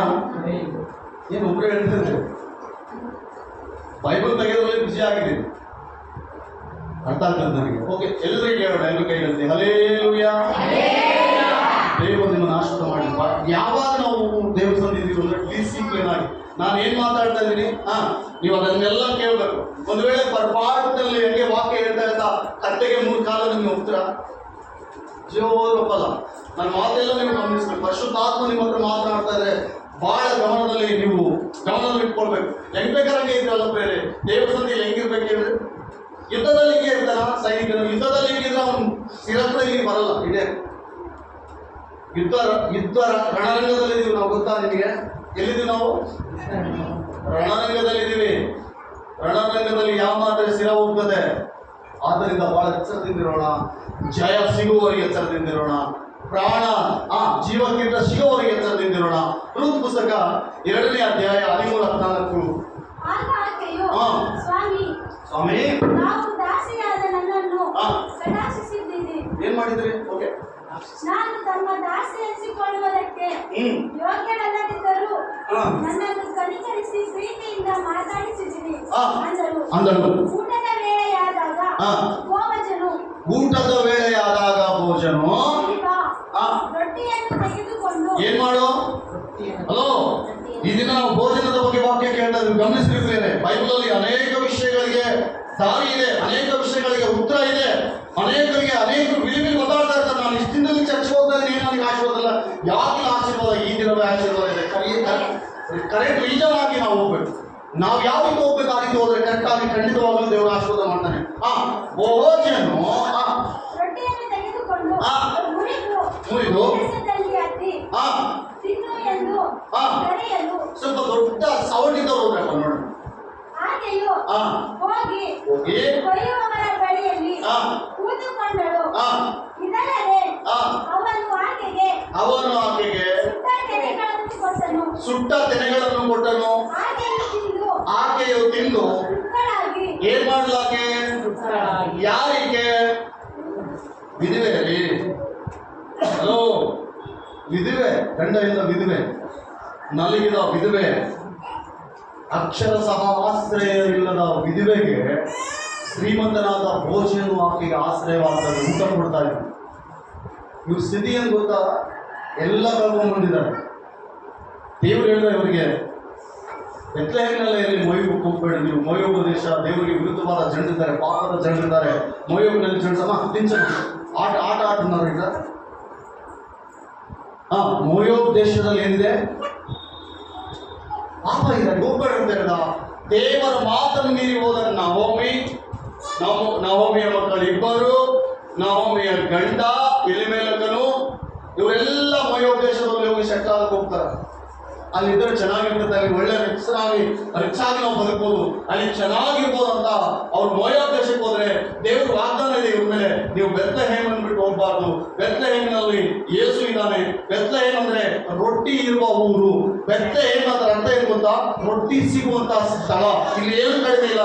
ಸ್ವಲ್ಪ ಕಾಲ ನಿಮಗೆ ಕರು ಸಂಭವಿಸ್ತದೆ, ಸ್ವಲ್ಪ ಕಾಲ ಮಳೆ ಬೆಳೆ ಇರಬೇಕಾಗ್ತದೆ, ತಾಯಿಕೊಡ್ರಿ. ತದನಂತರ ಬಹಳ ದೊಡ್ಡ ಆಶೀರ್ವಾದ ಇದೆ ಎಂಬುದಾಗಿ ನಹೋಮಿಗೆ ಎಲಿಮೆಲಕನಿಗೆ ದೇವರು ವಾಗ್ದಾನ ಮಾಡಿದ್ರೆ, ಯಾವಾಗ ಈ ಮಕ್ಕಳು ಕೈ ಬಂದ ಕೂಡಲೇ ಮದುವೆ ಮಾಡಿ ಇಬ್ಬರು ಗಂಡು ಮಕ್ಕಳು ಸೊಸೆಗಳೊಂದಿಗೆ ರೂತು ಓರ್ಕೊಂಡು, ಅವ್ರ ಹೆಸರೇನು? ಸೊಸೆ ನಹೋಮಿಯ ಸೊಸೆ ಹೆಸರೇನು ಗೊತ್ತಾ? ರೂತು ಓರ್ಪ. ಇವರು ಕರ್ಕೊಂಡು ಆ ಮೊಯಾಬ್ ದೇಶದಲ್ಲಿ ಸೆಟ್ಲ್ ಆಗ್ಬೋದ್ರೆ ಫಸ್ಟ್ ಗಂಡಸ ಇದ್ದಾನೆ ಎಲಿಮೆಲಕನ್. ನೆಕ್ಸ್ಟ್ ರೂತು ಗಂಡ. ತದನಂತರ ಯಾರು? ನೆಕ್ಸ್ಟ್ ಸೊಸೈಟಿ ನೆಕ್ಸ್ಟ್ ಮಗನ್ ಕೂಡ ಸತ್ತು ಹೋಗ್ತಾನೆ. ಈಗ ಇವ್ರಿಗೆ ಆಶ್ರಯ ಇಲ್ಲ. ಆ ಒಂದು ಸ್ಥಿತಿಯಲ್ಲಿ ಆ ದೇಶದ ಎಲ್ಲ ಒಂದನ್ನು ಕಳ್ಕೊಂಡು ಬಯಲಾಗಿ ಬಂದಂತ ಈ ವ್ಯಕ್ತಿಗಳು, ವಿಧಿವೇರಾಗಿ ಬಂದಂತ ಇವರು ಮೂವರನ್ನು ಬಹುಜ ಆಶ್ರಯ ಕೊಡ್ತಾನೆ. ಅವ್ರು ಹೊಲದಲ್ಲಿ ಬಿಟ್ಕೊಂಡು ತೆನೆ ಹಾರಿಸ್ಕೊಂಡು ತಿನ್ರಿ, ಊಟ ಮಾಡ್ರಿ, ಬರೀ ನಮ್ಮ ಹತ್ರ ರೊಟ್ಟಿ ಇದೆ ತಂದ್ಕೊಳ್ಳಿ ಅಂತೇಳಿ ಅವ್ರಿಗೆ ಆಶ್ರಯ ಕೊಡ್ತಾರೆ. ಕೊಟ್ಟು ಕೂಡಲೇ ಇವರು ತಿಂದು ತೃಪ್ತರಾಗಿ ದೇವರನ್ನು ಪೂಜಿಸ್ತಾರೆ. ಹೋಗಿ ಈ ರೂತು ಹೋಗಿ ಓರ್ಪಳ ಹೋಗ್ಬಿಡ್ತಾಳ, ತವ್ರ ಮನೆಗೆ ಹೋಗ್ಬಿಟ್ಲಲ್ಲಿ. ತವ್ರ ಮನೆಗೆ ಓರ್ಪಳ ಇರ್ಲಿಲ್ಲ, ವಯಸ್ಸು ಹೋಗ್ಬಿಟ್ಲು. ಈಗ ರೂತಳು ಆ ಅತ್ತೆ ಹತ್ರ ಎತ್ಕೊಂಡು, ವಯಸ್ಸಾದ ಅತ್ತೆ ಹತ್ರ ಎತ್ಕೊಂಡು ಸೇವೆ ಮಾಡ್ತಾ ಇರುವಾಗ ಆ ಭೋಜನ ಹೊಲದಲ್ಲಿ ಹೋಗಿ ಆಕೆ ತೆನೆಗಳನ್ನು ಹಾಕಿಕೊಂಡು ತಿಂದು ಬಂದು ಅತ್ತೆಗಳನ್ನ, ಇವತ್ತು ಇಂಥ ಹೊಲದಲ್ಲಿ ಹೋಗಿದೆ. ಆ ವ್ಯಕ್ತಿ ದೊಡ್ಡ ಶ್ರೀಮಂತನು, ಆತನ ಹೆಸರು ಬಹುಶ. ಆತನು ಎಲ್ಲರ ಹತ್ರ ನಾನು ಸೇರಿಸಿ ಹುಳಿರಸದಲ್ಲಿ ರೊಟ್ಟಿ ಅದು ನನಗೆ ತಿಳಿಸಿದ. ಆತನು ನನಗೆ ಈ ರೀತಿ ಸತ್ಕಾರ ಮಾಡಿದ ಅಂತ ಹೇಳಿದ್ರೆ ನಹೋಮಿ ಏನಂತ ಗೊತ್ತಾ? ಆ ಮಹಾಪುರುಷನಿಗೆ ಶುಭವಾಗಲಿ, ಯೆಹೋವನ ಆಶೀರ್ವಾದ ಅವನಿಗೆ ಬರಲಿ. ನೋಡ್ರಿ ಬೈಬಲ್, ಆ ಮಹಾಪುರುಷನಿಗೆ ಶುಭವಾಗಲಿ, ಯೆಹೋವನ ಆಶೀರ್ವಾದ ಅವನ ಮೇಲೆ. ಭೋಜನದಲ್ಲಿ ಎಷ್ಟು ಇದಿದೆಯಲ್ಲ, ಹಲ್ಲೆಲೂಯಾ. ಎಲ್ಲರೂ ಆಮೇಲೆ ಹಲ್ಲೆಲೂಯಾ ಪೂರಕ ವಾಕ್ಯವು.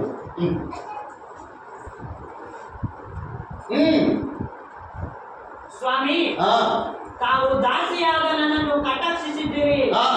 ನಾನು ತಮ್ಮ ದಾಸಿ ಎನಿಸಿಕೊಳ್ಳುವುದಕ್ಕೆ ಯೋಗ್ಯಳಲ್ಲದಿದ್ದರೂ ನನ್ನನ್ನು ಕನಿಕರಿಸಿ ಪ್ರೀತಿಯಿಂದ ಮಾತಾಡಿಸಿದ್ದೀರಿ ಅಂದರು. ಊಟವಾದ ವೇಳೆಯಾದಾಗ ಬಹುವಚನ ಇಲ್ಲಿ ಬಾ, ರೊಟ್ಟಿಯನ್ನು ತೆಗೆದುಕೊಂಡು ಮುರಿದು ಹುಳಿ ರಸದಲ್ಲಿ ಅದ್ದಿ ತಿನ್ನು ಎಂದು ಕರೆಯಲು ಆಕೆಯು ಹೋಗಿ ಕೊಯ್ಯುವವರ ಬಳಿಯಲ್ಲಿ ಕೂತುಕೊಂಡಳು. ಇದಲ್ಲದೆ ಅವನು ಆಕೆಗೆ ಸುಟ್ಟ ತೆನೆಗಳನ್ನು ಕೊಟ್ಟನು. ಹಾ. ಆಕೆಯು ತಿಂದು ತೃಪ್ತಳಾಗಿ ಇನ್ನು ಉಳಿಸಿಕೊಟ್ಟಳು. ಹಾ. ತರುವಾಯ ತಿರುಗಿ ಅಕ್ಕಲಾಯುವುದಕ್ಕೆ ಹೇಳಲು ಹಾ. ಬೋವಜನು ತನ್ನ ಸೇವಕರಿಗೆ ಈಕೆಯು ಸಿವುಡುಗಳ ಮಧ್ಯದಲ್ಲಿ ಹಾ. ಅಕ್ಕಲಾದುಕೊಳ್ಳಲಿ, ಹಾ. ಒಯ್ಯಬೇಡಿರಿ. ಏನ್ ಮಾಡ್ಬೇಡ್ರಿ? ಹಲೋ, ಇದರ ಅರ್ಥ ಏನ್ ಗೊತ್ತಾ ಪ್ರಿಯರೇ? ನೊಂದು ಬೆಂದವರು ನಮ್ಮ ಕುಟುಂಬದಲ್ಲಿ ನಮ್ಮ ಮನೆಗೆ ಬಂದಾಗ, ವಿಧವೆಯರು ನಮ್ಮ ಮನೆಗೆ ಬಂದಾಗ, ಆಶ್ರಯಗಳು ನಮ್ಮ ಮನೆಗೆ ಬಂದಾಗ ಒಂದು ಹೊತ್ತು ಊಟ ಕೊಡೋದ್ರಿಂದ ಎಷ್ಟು ದೊಡ್ಡ ಆಶೀರ್ವಾದ ಐತಿ ಗೊತ್ತಾ? ನೆಕ್ಸ್ಟ್ ನೋಡ್ರಿ, ಈ ವಿಧವೆ ಬಗ್ಗೆ ನಾವು ಸ್ವಲ್ಪ ಗಮನಿಸೋಣ. ಸಮಯ ಇಲ್ಲದೆ ಹೋದ್ರು ನಾನು ಸ್ವಲ್ಪ ನಿಮ್ಮ ಹತ್ರ ಶೇರ್ ಮಾಡ್ಕೊಳ್ಳಿಕ್ಕೆ ಇಷ್ಟಪಡ್ತಾ ಇದ್ವಿ. ನೆಕ್ಸ್ಟ್ ವಚನ ಋತು 2:19 ಈ ವಾಕ್ಯ ಇದನ್ನ ನಾವು ನೋಡೋಣ. 2:19 ಅತ್ತೆಯು ನೀನು ಇವತ್ತು ಯಾರ ಹೊಲದಲ್ಲಿ ಅಕ್ಕಲಾಗಿ. ಅತ್ತೆಯು ನೋಡ್ರಿ, ವಿಧವೆ ಈ ಮನೆಯಲ್ಲಿ 3 ವಿಧವೆ ಇದ್ದಾರೆ. ಇವರಿಗೆ ಆಶ್ರಯ ಇಲ್ಲ. ಆದ್ರೆ ಭೋಜನ ದೊಡ್ಡ ಶ್ರೀಮಂತರು, ಕರ್ಮಿಶ್ರ ಶ್ರೀಮಂತರಂತ ಹೆಂಗಿರ್ಬೇಕಾದ್ರೆ, ಶ್ರೀಮಂತನಿಗಿರುವ ಗುಣಲಕ್ಷಣ ಹೆಂಗಿರ್ತದಂದ್ರೆ ದೇವರಿಗೆ ಕೂಡ ಭಯ ಪಡಲ್ಲ, ಅವರು ಕರ್ಮಿಷ್ಠ ಆಗಿರ್ತಾರೆ. ಆದ್ರೆ ಈ ವ್ಯಕ್ತಿ ಮಾತ್ರ ಆ ವಿಧವೆಯ ಮೇಲೆ ಕನಿಕರ ತೋರಿಸ್ತಾ ಇದ್ದಾರೆ. ಏನ್ ಮಾಡ್ತಾ ಇದ್ದಾರೆ ಹೇಳಿ? ಆ ಗಂಡ ಇಲ್ಲದ ವಿಧವೆ ಮೇಲೆ, ಆಶ್ರಯ ಇಲ್ಲದ ವಿಧವೆ ಮೇಲೆ, ನೊಂದಂತ ವಿಧವೆ ಮೇಲೆ, ನೊಂದು ಬೆಂದಂತ ವಿಧವೆ ಮೇಲೆ ಇವ್ರು ನೆಂಡ್ಲಿಕ್ಕೆ ಕಾರಣ ಏನ್ ಗೊತ್ತಾ? ಕೆಲವರಿಗೆ ನಷ್ಟವಾಗ್ತದೆ ಪ್ರಿಯರೇ, ನಷ್ಟವಾಗ್ತದೆ. ಆ ನಷ್ಟ ದೇವರಿಂದ ಬಂದಿರಲ್ಲ, ಇವ್ರು ಕೈಯಿಂದ ಮಾಡ್ಕೊಳ್ತಿರ್ತಾರೆ. ಇವ್ರು ಕೈಯಿಂದ ದೇವ್ರು ಹೇಳಿದ್ದ ಅವ್ರಿಗೆ ಮನೆ ಉದ್ದೇಶಕ್ಕೆ ಹೋಗಂತ ಒಬ್ಬಳಂತ ಹೇಳಿದ್ರು. ದೇವರು ಗಂಡ ಸತ್ತೋದ, ಇಬ್ಬರು ಮಕ್ಕಳು ಸತ್ತೋದ್ರು. ಈಗ ಮನೆಯಲ್ಲಿ 3 ಜನ ವಿಧವೆ ಇದ್ದಾರೆ. 3 ಜನ ವಿಧವೆ ಇದ್ದಾರೆ. ದೇವ್ರು ಹೇಳಿದ್ದ ಇದನ್ನ, ದೇವರು ಏನ್ ಮಾಡ್ಬಾರ್ದು ಅಂತ ಹೇಳ್ತಾರೋ ಅದನ್ನ ನಾವು ಮಾಡಬಾರ್ದು, ಮಾಡಬಾರದು. ದೇವ್ರು ಏನ್ ಮಾಡ ಅಂತ ಹೇಳ್ತಾನೆ ಅದನ್ನ ಮಾಡಿದ್ರೆ ನಿನ್ ಬ್ಲೆಸ್ಸಿಂಗ್ ಆಶೀರ್ವಾದವೇ ಆಶೀರ್ವಾದ, ಆಶೀರ್ವಾದ, ಆಶೀರ್ವಾದ, ಆಶೀರ್ವಾದ. ಇವ್ರು ಹೋದ್ರು ಮಯೋದೇಶಕ್ಕೆ ಹೋಗಿ ಗಂಡನ್ ಕಳ್ಕೊಂಡ್ರು, ಸಮಸ್ತ ಕಳ್ಕೊಂಡ್ರು. ಮತ್ತೆ ಈಗ ಬೆತ್ತಲೆಹೇಮಿಗೆ ಬರ್ತಾ ಇದ್ದಾರೆ. ಮಧ್ಯದಲ್ಲಿ ಭೋಜನ ಮುಗಿದಿದೆ, ಅಲ್ಲಿ ಹಸುವೆ ಆಯ್ತು. ಆ ಹೊಲದಲ್ಲಿ ಹೋಗಿ ಅದನ್ನ ಕೇಳ್ತಾರಪ್ಪ, ನಾವು ಮಕ್ಕಳು ಆಯ್ಕೋಬೋದಾ ಅಂತ. ಆಯ್ಕೋ, ತೊಂದರೆ ಇಲ್ಲ. ಈ ಸುಡುಗಳ ಮಧ್ಯದಲ್ಲಿ ಬಿದ್ದಿರುವ ಕಾಳುಗಳಿಗೆ, ಸುಡುಗಳ ಮಧ್ಯದಲ್ಲಿರುವ ತೆನೆಗಳು ಆಕೆ ಭೂತಗಳು ಹಾಕಿಕೊಳ್ಳುವಾಗ ಯಾರು ಆಕೆಯನ್ನು ಏನ್ ಮಾಡಬಾರ್ದು? ದೇವರ ಆತ್ಮನಿಬ್ಬರಿಗೆ ಗೊತ್ತಾಗ್ತದೆ. ಒಬ್ಬನ ಸಂಕಟ, ಒಬ್ಬರ ಕಷ್ಟ, ಒಬ್ಬ ಸಹೋದರಿ ಕಷ್ಟ, ಒಬ್ಬ ಸಹೋದರಿ ಕಷ್ಟ ಏನಂತ ಯಾರಿಗೆ ಗೊತ್ತಾಗ್ತದೆ ಹೇಳಿ? ದೇವರ ಆತ್ಮ ಇದ್ದವರಿಗೆ ಮಾತ್ರ ಗೊತ್ತಾಗ್ತದೆ. ದುರಾತ್ಮ ಇದ್ದವರಿಗೆ ಇದು ಅರ್ಥ ಆಗಲ್ಲ. ಈ ದುರಾತ್ಮ ಇದ್ದವರಿಗೆ ಇದು ಅರ್ಥ ಆಗಲ್ಲ. ಆ ವ್ಯಕ್ತಿ ಏನ್ ಹೇಳ್ತದಂದ್ರೆ, ಆಕೆ ಎಲ್ಲಾದ್ರೂ ಹಾಕೊಳ್ಳಿ, ಯಾರು ಆಕೆನ ಬೈಬಾರದು. ಯಾರಾಡ್ರಿ? ಈಗ ಬಹುಶಃ ದೊಡ್ಡ ಶ್ರೀಮಂತರಿ, ದೊಡ್ಡ ಆಸ್ತಿವಂತನು, ಅವನಿಗೆ ಸಾಕಾದಷ್ಟು ಭೂಮಿ ಇದೆ. ಜಡೆ ಗೋಧಿಯ ಬೆಳೆ ಅದ್ಭುತವಾಗಿ ಬಂದಿದೆ. ಜಡೆ ಇಳೆ ಬಿದ್ದಿದೆ. ಆ ವರ್ಷ ಅದ್ಭುತವಾದ ಬೆಳೆ ಬಂದಿದೆ. ನನ್ನ ದೇವರು ನಿನ್ನ ಆಶೀರ್ವಾದ ಮಾಡ್ಬೇಕಂದ್ರೆ ಬೇರೆ ನಿನ್ನ ಮನಸ್ಸು ಏಕಾಗ್ರತೆ ಇರಬೇಕು. ನಿನ್ನ ಮನಸ್ಸು ಹೆಂಗಿರ್ಬೇಕು ಹೇಳ್ರಿ? ನಿನ್ನ ಬೆಳೆ ವಿಷಯದಲ್ಲಿ, ನಿನ್ನ ಮನೆ ವಿಷಯದಲ್ಲಿ, ನಿನ್ನ ಕುಟುಂಬ ವಿಷಯದಲ್ಲಿ, ನಿನ್ನ ವ್ಯಾಪಾರ ವಿಷಯದಲ್ಲಿ, ಬಿಸ್ನೆಸ್ ವಿಷಯದಲ್ಲಿ, ಪ್ರತಿ ವಿಷಯದಲ್ಲಿ ನೀನು ಯಥಾರ್ಥವಾಗಿರ್ಬೇಕು. ದೇವ್ರು ಹೇಳ್ತಾನೆ ನಿಮ್ಗೆ ಕೇಳ್ಬೇಕು. ದೇವರು ಹೇಳಿದ ನೀನು ಕೇಳಬೇಕು. ಆ ವ್ಯಕ್ತಿ ನೆಕ್ಸ್ಟ್ ಸ್ವಲ್ಪ ಅತ್ತೆಯು ನೀನು ಇವತ್ತು ಯಾರ ಹೊಲದಲ್ಲಿ ಅಕ್ಕಲಾಗಿ. ನೋಡಿ, ಅತ್ತೆ ವಿಧವೆ, ಸೊಸೆ ವಿಧವೆ. ಈಗ ಅತ್ತೆಗಿರುವ ಕಣಿಕರ ಏನ್ ಗೊತ್ತಾ? ಗಂಡ ಸತ್ರೂ ನನ್ನ ಸೊಸೆ ನನ್ನನ್ನು ಬಿಟ್ಟು ಹೋಗ್ಲಿಲ್ಲ, ನನ್ನ ಹತ್ರನೇ ಇದ್ದಾಳೆ. ಅಲ್ಲೆಲ್ಲೂಯಾ. ಇದು ಎಷ್ಟು ಜನ ಇದೀವಿ ಇಲ್ಲಿ? ಎಷ್ಟು ಜನ ಇದೀವಿ? ಮಾವನ್ ಸೇರಂಗಿಲ್ಲ, ಅತ್ತೆನ ಸೇರಂಗಿಲ್ಲ. ಏನ ಮಾವನ ಸೇರಂಗಿಲ್ಲ, ಅತ್ತೆನ ಇಲ್ದವ್ರು ಹೋಗಿ ತೊಂದರೆ. ಸತ್ತೋಗಿದ್ರೆ ಅತ್ತೆ ಮಾವು ಸತ್ತೋಗಿದ್ರೆ ದೇವರಿಗೆ ಸ್ತೋತ್ರ, ಆಶ್ರಮ ಮುಂದೆ ಸ್ತೋತ್ರ ಹೇಳ್ಬೇಕು. ಯಾಕಂದ್ರೆ ಅತ್ತೆ ಮಾವ ಯಾರಿಲ್ಲ, ಎಲ್ಲ ಹೋಗಿ ತಂದೆ ಇದ್ದಿದ್ರಿಂದ ಕತೆ ಸ್ವಲ್ಪ ಅದು ರಿಸರ್ಚ್ ಮಾಡಿ ನೋಡೋಣ. ಬಟ್ಟೆ ಇದ್ದಂತ ಮಾವ ಹೇಳಿದ್ರೆ ಅವಾಗ ಹೆಂಗಿರ್ತದೆ ಹೇಳ್ತೀನಿ. ಶಂಕರಪ್ಪ ನೀನು ಸಕ್ಕರೆ ಉಪ್ಪ. ಅತ್ತೆ ಮಾವ ಮನೆಯಲ್ಲಿ ಹರಿಬೇಡಿ ಮಾಮರ, ಅಲ್ಲಂತೂ ಕಿಂಗ ಹರಿಬೇಡಿ ಮಾಮನ. ಹಲೋ, ಇದು ಒಂದೇ ಜನ್ಮ. ದೇವರು ನಿಮ್ಗಂತ ತಾಯಿ ತಂದೆ ಕೊಟ್ಟಿದ್ರೆ, ಅತ್ತೆ ಮಾವನ್ ಕೊಟ್ಟಿದ್ರೆ, ಅತ್ತೆ ಮಾವು ನಿಮಗೆ ಕೊಟ್ಟಿದ್ರೆ ದೇವರಿಗೆ ಸ್ತೋತ್ರ ಅವ್ರ ಆರಿಕೆ ಮಾಡಿ. ನೀವೀಗ ಏನು ಬಿದ್ದಿದ್ರು ಮುಂದೆ ಅದೇ ನಿಮಗೆ ಮಾಡೋದು. ಒಂದ್ಸಲ ಅತ್ತೆ ಸ್ನಾನ ಮಾಡ್ತಿದ್ಲಮ್ಮ, ಸೊಸೆ ಕರ್ನಾಟಕ ಸ್ವಲ್ಪ ಬೆನ್ನುಜ್ಮ ಮಾಡಿ ಬೆಳ್ತೀನಿ. ಈ ಅತ್ತೆ ಕಾಲಿನಿಂದ ಸೊಸೆ ಕಾಲಿನ ಬೆನ್ನಿಸ್ತಾ ಇದ್ರು ಜಾಸ್ತಿ. ಈಗ ಇಬ್ರು ಬೆನ್ನುತ್ತಾರೆ. ಈಗ ಸೊಸೆ ಅಂತಂದ್ರೆ ಈಕೆ ಕರ್ಲಕ್ಕೆ ಬಂದಿಸಮ್ಮ ಸ್ವಲ್ಪ ಬೆಣ್ಣ ತಿಗ್ಬಾಮ ಅಂತ. ಈ ಬಂದಿರೋ ಸಸ್ಯಗಳ ಕಾಲಿಗೆ ತಿಂದಿಲ್ಲ. ಯಾಕಂದ್ರೆ ನಾವೇನ್ ಮಾಡೋದು ಊರಿಗೆ ಗೊತ್ತಾಗಿರೋದು, ನಮಗೆ ಗೊತ್ತಿರಲ್ಲ, ಮನೆಗೆ ಗೊತ್ತಿರಲ್ಲ. ಇದು ಕಾಲಿಗೆ ತಿಕ್ತದೆ, ಹತ್ತಿಗೆ ಬೆನ್ನು, ಮಾವು ಬೆನ್ನು, ಅದು ನೀವು ಯಾರು ನೋಡಿಲ್ಲ ಅಂತ ಬಸ್ಸಲ್ಲ, ನೀವು ನಡಿ ಹಾಕಿರ್ಬೋದು, ಲಾಕ್ ಮಾಡಿರ್ಬೋದು.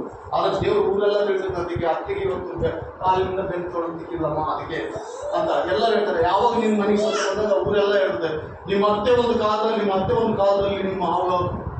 ನಿಮ್ಮ ಅತ್ತಿಗೆ ಕಾಲಿಂದ ಬೆನ್ನು ಉಜ್ಜಿರ್ಬಿಟ್ಟು ಈಗ ನೀನೇನ್ ಮಾಡು,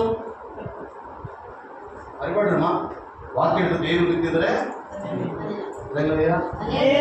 ಅತ್ತೆ ಮಾವಲ್ಲಿದ್ದ ಎಷ್ಟೇ ಬೈಲವ್ರನ್ನ ಸುಧಾರಿಸ್ಕೊಳ್ರಿ.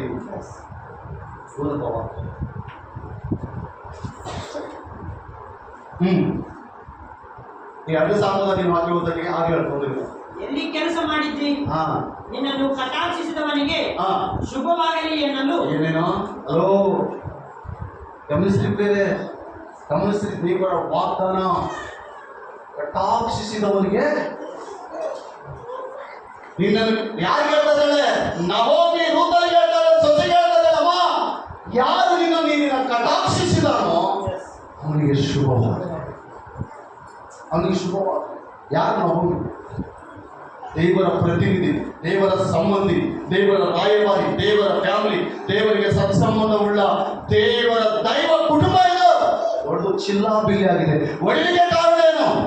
ದೈವ ತತ್ವವನ್ನು ಮೀರಿ, ಅಂಕೆ ಮೀರಿ ನಡೆದಂತ ಚೆಂಡು. ಒಂದು ಕಾಲದಲ್ಲಿ ಭಕ್ತರೇ, ಒಂದು ಕಾಲದಲ್ಲಿ ಭಕ್ತಿ ಮಾಡಿದವ್ರೆ, ಒಂದು ಕಾಲದಲ್ಲಿ ದೇವ್ರ ಸೇವಕರನ್ನು ಸೇರಿಸ್ಕೊಂಡವ್ರೆ, ಒಂದು ಕಾಲದಲ್ಲಿ ಔತಣ ಕೊಟ್ಟವ್ರೆ, ಅತಿಥಿ ಸತ್ಕಾರ ಮಾಡಿದವ್ರೆ. ಈ ದಿನ ನಮ್ಮ ಕೈಲಾಗಲ್ಲಂತ ಲೂಜು ಬಿಟ್ಟಿದೀವಿ. ಯಾವಾಗ ನೀನು ಅದೆಲ್ಲ ಮಾಡ್ತಿದ್ದೆ, ಎಷ್ಟೋ ಸಂಪತ್ತು ಇತ್ತು, ಇವತ್ತು ಅದನ್ನು ಬಿಟ್ಟಿದ್ದೀವಿ. ನಿನಗೆಲ್ಲ ವಿಷಯದಲ್ಲಿ ಬರ್ತೇನೆ, ಅರ್ಥ ಆಗ್ತದೆ ನಿನಗೆ? ಎಷ್ಟು ಜನ ಆಮೇಲೆ ಹೇಳ್ತಾರೆ ಈ ಮಾತನ್ನು ಕೇಳಿ. ಬಿಡಬೇಡದನ್ನ. ನಿನ್ನ ಕಷ್ಟಕ್ಕೆ, ಔತಣಕ್ಕೆ, ಅತಿಥಿ ಕೊಡಲಿಕ್ಕೆ ಸಂಬಂಧನೇ ಇಲ್ಲ, ಸಂಬಂಧನೇ ಇಲ್ಲ. Hallelujah, hallelujah.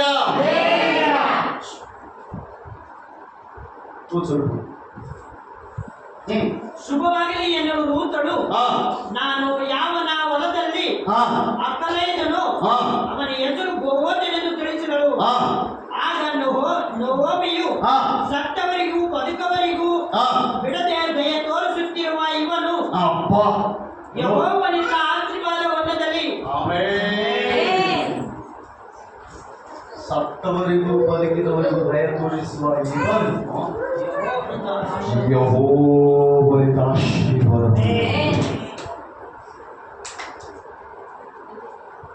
ಹಲ್ಲೆಲೂಯಾ. ಯಾರು ಹೇಳ್ತಾರೆ ಮಾತು? ನಾವು ಬಹುಶಃ ಎಲ್ಲಿ ಬಂದಿರೋ ಆಶೀರ್ವಾದ? ಸಾಕಾದಷ್ಟು ಆಸ್ತಿ ಇದೆ ಅವನಿಗೆ, ಅವನೆಲ್ಲ ಎಷ್ಟೋ ದೊಡ್ಡ ಕೆಲಸ ಮಾಡ್ತಾ ಇದ್ದಾರೆ, ಕೊರತೆ ಇಲ್ಲ, ಕೊರತೆ ಇಲ್ಲ. ಅಬ್ರಾಹ್ಮನಿಗೆ ಸೇಮ್ ಆಗಿನ ಅಬ್ರಾಹ್ಮನಿಗೆ ದೇವದೂತರು ಎಂಟ್ರಿ ಕೊಟ್ಟರು. ಅದೇ ದೇವರ ಸಾದೃಶ್ಯವು ಭೋಜನ ಹೊಲದಲ್ಲಿದೆ. ವಿಧಿವೆ ರೂಪದಲ್ಲಿ ದೇವರು ಅವನು ಪರೀಕ್ಷಿಸಿರ್ಬೋದು, ಒಂದು ವೇಳೆ ಬೇರೆ ಪರೀಕ್ಷಿಸಿರ್ಬೋದು. ನಹೋಮಿ ಅವನನ್ನು ಆಶೀರ್ವಾದ ಮಾಡ್ತಾ ಇದ್ದಾರೆ. ದೇವರ ಪ್ರತಿನಿಧಿಗಳು ಬೇರೆ, ದೇವರ ಸೇವಕರು, ದೇವರ ಮಕ್ಕಳು ನಿಮ್ಮ ಮನೆಗೆ ಬಂದರೆ ನಿಮ್ಮನ್ನು ಆಶೀರ್ವಾದ ಮಾಡುವ ರೀತಿಯಲ್ಲಿ ನೀವು ನೋಡ್ಕೊಳ್ಬೇಕು. ಹಲ್ಲೆಲೂಯ. ಏನೋ ಇದ್ದಿದ್ದು ಇವ್ರಿಗೆ ಕೂಡ ನಾವೇನು ಮಾಡೋದು? ಹಲ್ಲೆಲೂಯ. ಊಟ ಮನಸ್ಸತ್ವ ಬೇರೆ, ದೇವರ ವಾಕ್ಯ ಇರ್ತದೆ, ಕೊಡಿರಿ. ಹಲ್ಲೆಲೂಯ. ಅಷ್ಟು ಏನು ಮಾಡ್ರಿ? ಕೊಡಿರಿ. ನಿಮ್ಗೆ ಎಲ್ಲೈತಿ ವಾಕ್ಯ? ಎಲ್ಲೈತಿ ವಾಕ್ಯ? ಬೈಬಲ್ ಓದ್ತಾ ಇದ್ದೀರಿ ಎಲ್ಲರೂ? ಬೈಬಲ್ ಸ್ಟೀಚಿಂಗ್ ಮಾಡ್ತಾ ಇಲ್ಲ ನಿಮಗೆ, ನಾನು ವಾಕ್ಯ ಬೋಧಿಸ್ತಾ ಇದ್ದೀನಿ. ಬೈಬಲ್ ಸ್ಟೀಚಿಂಗ್ ಮಾಡೋರು ಯಾರಾದ್ರು ಇದ್ರೆ, ಬೈಬಲ್ ಸ್ಟಡಿ ಮಾಡೋರು ಇದ್ರೆ, KBC ಬೈಬಲ್ ಕಾಲೇಜು ಪ್ರಾರಂಭವಾಗಿದೆ ಶ್ರೀರಾಮನಗರದಲ್ಲಿ. ನೀವೇನು ₹1 ಕೊಡೋದು ಬೇಕಾಗಿಲ್ಲ. ಲಾಸ್ಟ್ ಇಯರ್ ಆಕೆ ನಿಜ ಆದಮೇಲೆ ಅವರೇ ನಿಮ್ಗೆ ಏನಾದರೂ ಸ್ವಲ್ಪ ಸಹಾಯ ಮಾಡಿ ಕಳಿಸ್ತಾರೆ. ಅಂಥವ್ರು ಯಾರಾದರೂ ಬೈಬಲ್ ಸ್ಟಡಿಗೆ ಹೋಗೋದಿದ್ರೆ ಹೋಗ್ಬೋದು. ಅದು ನನ್ನ ರಿಕ್ವೆಸ್ಟ್. ನಾನು ಹೇಳಿದವ್ರು ನಿಮ್ಮನ್ನೆಲ್ಲ ಕರ್ಕೊಳ್ತಾರೆ, ನಿಮಗೆ ಬೇಕಾಗಿದ್ದೆಲ್ಲ ಮಾಡ್ತಾರೆ. ಓಕೆನಾ? ಇದ್ರೆ ಯಾರಾದರೂ ಹೋಗಿದ್ರೆ ಓಕೆ. ನಾನು ಬೈಬಲ್ ಸ್ಟೀಚ್ ಮಾಡ್ತಾ ಇಲ್ಲ, ದೇವರ ವಾಕ್ಯ ಹೇಳ್ತಿರ್ತೀನಿ. ಕೊಡಿರಿ, ನಿಮಗೆ ಕೊಡಲ್ಪಡ್ತದೆ. ಏನಿದೆ? ದೂತನ ಬರುವ ಸುವಾರ್ತೆ 6ನೇ ಅಧ್ಯಾಯ 38ನೇ ವಚನದಲ್ಲಿ ಏನೋ ಚೆಡಿದು ಅಲ್ಲಾಡಿಸಿ ನಿಮ್ಮ ಶರೀರಿಗೆ. ಕೆಲವರಿಗೆ ಕೊಡಕ್ ಮನಸ್ಸಿರಲ್ಲ, ಕೊಡಕ್ ಮನಸ್ಸಿರಲ್ಲ, ಇಡಕ್ ಮನಸ್ಸಿರಲ್ಲ, ಕೊಡಕ್ ಮನಸ್ಸಿರಲ್ಲ, ಇಡಕ್ ಮನಸ್ಸು ಎಲ್ಲ ಇರ್ತದೆ, ಕೊಡಕ್ ಮನಸ್ಸು ಬರಲ್ಲ. ಮತ್ತಾಯಿ ಬರೆದ ಸುವಾರ್ತೆ 6ನೇ ಅಧ್ಯಾಯ 33ನೇ ವಚನ ಹೇಳ್ತಂದ್ರೆ, ಇಲ್ಲಿ ಬಚ್ಚಿಡಬೇಡ, ಇಲ್ಲಿ ಕಳ್ಳರಿದ್ದಾರೆ, ಕದಿಮರಿದ್ದಾರೆ, ಕದಿಯವರು ಕೂಡ ಇದ್ದಾರೆ, ಪರಲೋಕದಲ್ಲಿ ಗಂಟು ಮಾಡಿರು, ಅಲ್ಲಿ ಗಂಟಿದ್ದಾಗ ನಿನ್ನ ಮನಸ್ಸಿರ್ತದೆ. ದೇವರ ರಾಜ್ಯಕ್ಕೆ ನಾವು ಏನು ಮಾಡ್ತಾ ಇದ್ದೀವಿ? ದೇವರ ರಾಜ್ಯಕ್ಕೆ ನಾವು ಏನು ಕೊಡ್ತಾ ಇದ್ದೀವಿ? ದೇವರ ರಾಜ್ಯಕ್ಕೆ ನಾವು ನಮ್ಮ ಒಂದು ಸುಮ್ಮನೆ ನಾವು ಮನುಷ್ಯರಾಗಿ ಕಾಣ್ತಾ ಇದ್ದೀವಿ. ಬರೀ ಮಾತಿನಿಂದ ನಾವು ಮಾಡ್ತಾ ಇದ್ದೀವಿ. ಮಾತಿನಿಂದ ನಾವು ಎಲ್ಲರಿಗೂ ತೋರಿಸ್ತಾ ಇದ್ದೀವಿ. ನಾವು ಮಾಡಿ ನಾವು ಕ್ರಯದಲ್ಲಿ ಏನೂ ಇಲ್ಲ. ಕ್ರಯದಲ್ಲಿ ಏನೂ ಇಲ್ಲ. ಕೆಲವು ವರ್ಷಗಳ ಹಿಂದೆ ಕೆಲವೊಬ್ಬರು ನಮ್ಮ ಸಭೆಗೆ ಬರೋರು ಏನೋ ಅಲ್ಲಿ ಹೆಂಗಂದ್ರೆ ಅಲ್ಲಿ ಏನಿಲ್ಲ, ಬರೀ ರೊಕ್ಕ ಕೇಳ್ತಾರ. ರೊಕ್ಕ ಕೇಳಿದೆ ನಿಮ್ಮನ್ನು ನೆನ್ಸಾದ ರೊಕ್ಕ ಕೇಳಿದ್ದೀನಿ ನಾನು. ಹಲೋ, ರೊಕ್ಕ ಕೇಳಿದ್ದೀನಿ ನಾನು. ನನಗೆ ಬೇಕಾದ್ರೆ ನಿಮ್ಮ ಹತ್ರ ಒಂದು ವೇಳೆ ಸಾರವಾಗಿ ತಂದ್ಕೊಂಡು ಮತ್ತೆ ಕೊಟ್ಟಿರ್ಬೋದು. ನಿಮಗೆ ಗಮನಿಸ್ರಿ, ನಾನು ಬೆಳೆಸಿದಂಥ ವ್ಯಕ್ತಿಗಳು ಸಮೃದ್ಧಿ ಆಗಿದ್ದಾರೆ. ನಾನು ಬೆಳೆಸಿದಂಥ ವ್ಯಕ್ತಿಗಳು ಸಮೃದ್ಧಿ ಆಗಿದ್ದಾರೆ.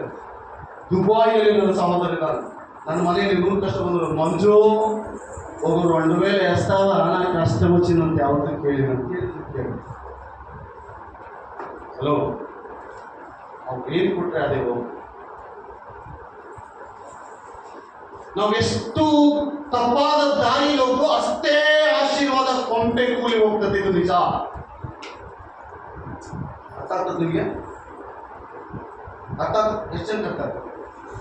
ನಾವು ಎಷ್ಟು ರಾಂಗ್ ರೂಟಲ್ಲಿ ಹೋಗ್ರು ಅಷ್ಟೇ ಕೊಂಟೆ ಕೂಲಿ ಬರ್ತದೆ. ನೀನು ಎಷ್ಟು ನಿಜಾತಿಯಾಗಿ ಕರೆಕ್ಟ್ ಆಗಿ, ನೀಟಾಗಿ, ದಿಟ್ಟಾಗಿ, ನೀತಿವಂತನಾಗಿ, ಪರಿಶುದ್ಧನಾಗಿ ಹೋಗ್ತಾ ಇದ್ರೆ ಅಷ್ಟೇ ಸುವರ್ಣಗಳು ದೇವರು ನಿನ್ನ ಮೇಲೆ ಸುರಿಸ್ತಾರೆ. ನೀನು ಸುವರ್ಣಗಳು ಕೊಟ್ಟಾಗ ದೇವರು ನೀನು ಕೊಡದಂಗಿದ್ರೆ ಸ್ಟಾಪ್ ಆಗ್ತದೆ. ನಿನಗೆ ನಿನ್ನ ಮಧ್ಯದಲ್ಲಿ ದೇವರ ಮಧ್ಯದಲ್ಲಿ ಮಾತ್ರ ಸ್ಟಾಪ್ ಆಗ್ತದೆ. ಅರ್ಥ ಮಾಡಿದ್ರೆ ಆತ್ಮೀಯ ಸಹೋದರ ಓದಪ್ಪ ವಾಕ್ಯ ಸ್ವಲ್ಪ. ಯೆಹೋವನಿಂದ ಆಶೀರ್ವಾದ ಹೊಂದಲಿ ಎಂದು ಹೇಳಿ ಆ ಮನುಷ್ಯನು ತಮ್ಮ ಸಂಬಂಧಿಕನೆಂದು ಬಂಧುಗಳಲ್ಲೊಬ್ಬನೆಂದು ಯಾರಂತವನು? ಹಲೋ, ಯಾರಂತವನು? ಸಂಬಂಧಿಕನೋ? ನೀನು ಯಾರೋ ನನಗೆ? ನೀನು ಸಂಬಂಧಿಕ ನನಗೆ? ಯಾರು ನೀನು ನನಗೆ? ಹಲೋ, ನನ್ನ ಕಡೆ ನೋಡಮ್ಮ. ಯಾರು? ನಾನು ಯಾವಾಗಾದ್ರೂ ಬಂದು ಸರಿಗೆ ನೀರು ಕೊಟ್ಟು ಒಂದು ಸ್ವಲ್ಪ ಊಟ ಕೊಡ್ತಲ್ಲ, ಯಾರು ಹೇಳ್ತೀನಲ್ಲ? ಹೋದಾಗ ಕೇಳಿದ್ರೆ ಸ್ವಾಮಿಗೆ ಅವ್ರ ತಂದೆ ತಾಯಿ ಕೊಟ್ಟು ಅವ್ರ ತಮ್ಮ ಅವರೆಲ್ಲರೂ ಬಂದು ಅಕ್ಕ ತಂಗಿರು ಎಲ್ಲರೂ ಬಂದು ಹೇಳ್ತಾರಲ್ಲ, ಅಯ್ಯೋ ಅದನ್ನ ಸ್ವಲ್ಪ ನೋಡೋದು ಹೇಳಪ್ಪ. ಸ್ವಾಮಿ ಏನಂತ ಗೊತ್ತಾ? ಯಾರು ನನಗೆ ಅಕ್ಕ, ಯಾರು ನನಗೆ ತಂಗಿ, ಯಾರು ನನಗೆ ತಾಯಿ, ಯಾರು ನನಗೆ ಅಣ್ಣ? ಇಲ್ಲಿರುವ ಇವರು ಮಾತ್ರ. ಹಲೋ, ನಮ್ಮ ಸಂಬಂಧಿಗಳಲ್ಲಿ ಒಬ್ಬ ಅನುಭವದಲ್ಲಿ ಯಾರು ಹೇಳ್ತಾರೆ? ನಾವು ಹೇಳ್ತಾರೆ. ನಮ್ಮ ಸಂಬಂಧಿಗಳಲ್ಲಿ ಅವ್ನ ಕ್ಯಾಸ್ಟ್ ಗೊತ್ತಿಲ್ಲ, ಅವನ ಕುಲ ಗೊತ್ತಿಲ್ಲ, ಅವನ ಗೋತ್ರ ಗೊತ್ತಿಲ್ಲ, ಅವನು ಯಾರೋ ಗೊತ್ತಿಲ್ಲ. ನಾವು ಹೇಳುವ ಮಾತೇನು ಗೊತ್ತಾ?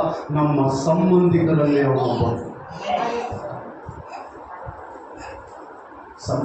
ಸಂಬಂಧಿಗಳಲ್ಲ ಪ್ರಿಯರೇ. ನಿನ್ನ ಕಷ್ಟದಲ್ಲಿ ಸಹಾಯ ಮಾಡುವ ನಿಜವಾದ ತಾಯಿ ತಂದೆ. ಅದನ್ನು ಮರಿಬಾರ್ದು ನಾವು. ಎಲ್ಲ ಫುಲ್ಫಿಲ್ ಮಾಡಿ ನಮ್ಮ ಆಟಲ್ಲಿ ಇಟ್ಕೊಳ್ಬೇಕು. ಅದನ್ನು ಯಾವತ್ತೂ ಮರಿಬಾರ್ದು. ಅದನ್ನು ಅವ್ರಿಗೆ ದೇವರು ಸ್ತುತಿಸಿದ್ದೇವೆ, ಅವ್ರು ಇನ್ನೂ ಉದ್ಧಾರ ಮಾಡಪ್ಪ, ಅವ್ರು ಇನ್ನೂ ಆರಿಸಪ್ಪ, ಅವ್ರು ಇನ್ನೂ ಆಶೀರ್ವಿಸಲ್ಪಡಲಿ ಎಂಬುದಾಗಿ ನೀನು ಹೇಳಿದ್ರೆ ಅಂಥವ್ರು ಇನ್ನು 10 ಜನ ನಿಮ್ಗೆ ತರ್ತಾನೆ. ಮತ್ತೆ ದೇವರು 10 ಜನ ಮತ್ತೆ ಸಪೋರ್ಟ್ ತರ್ತಾನೆ. ನೀವು ಒಬ್ಬರಲ್ಲ, ಎಲ್ಲ ತೊಂದರೆ ಇಲ್ಲ, ಕೆಟ್ಟು ಹೋಗ್ತಾನೆ ಇರ್ತದೆ.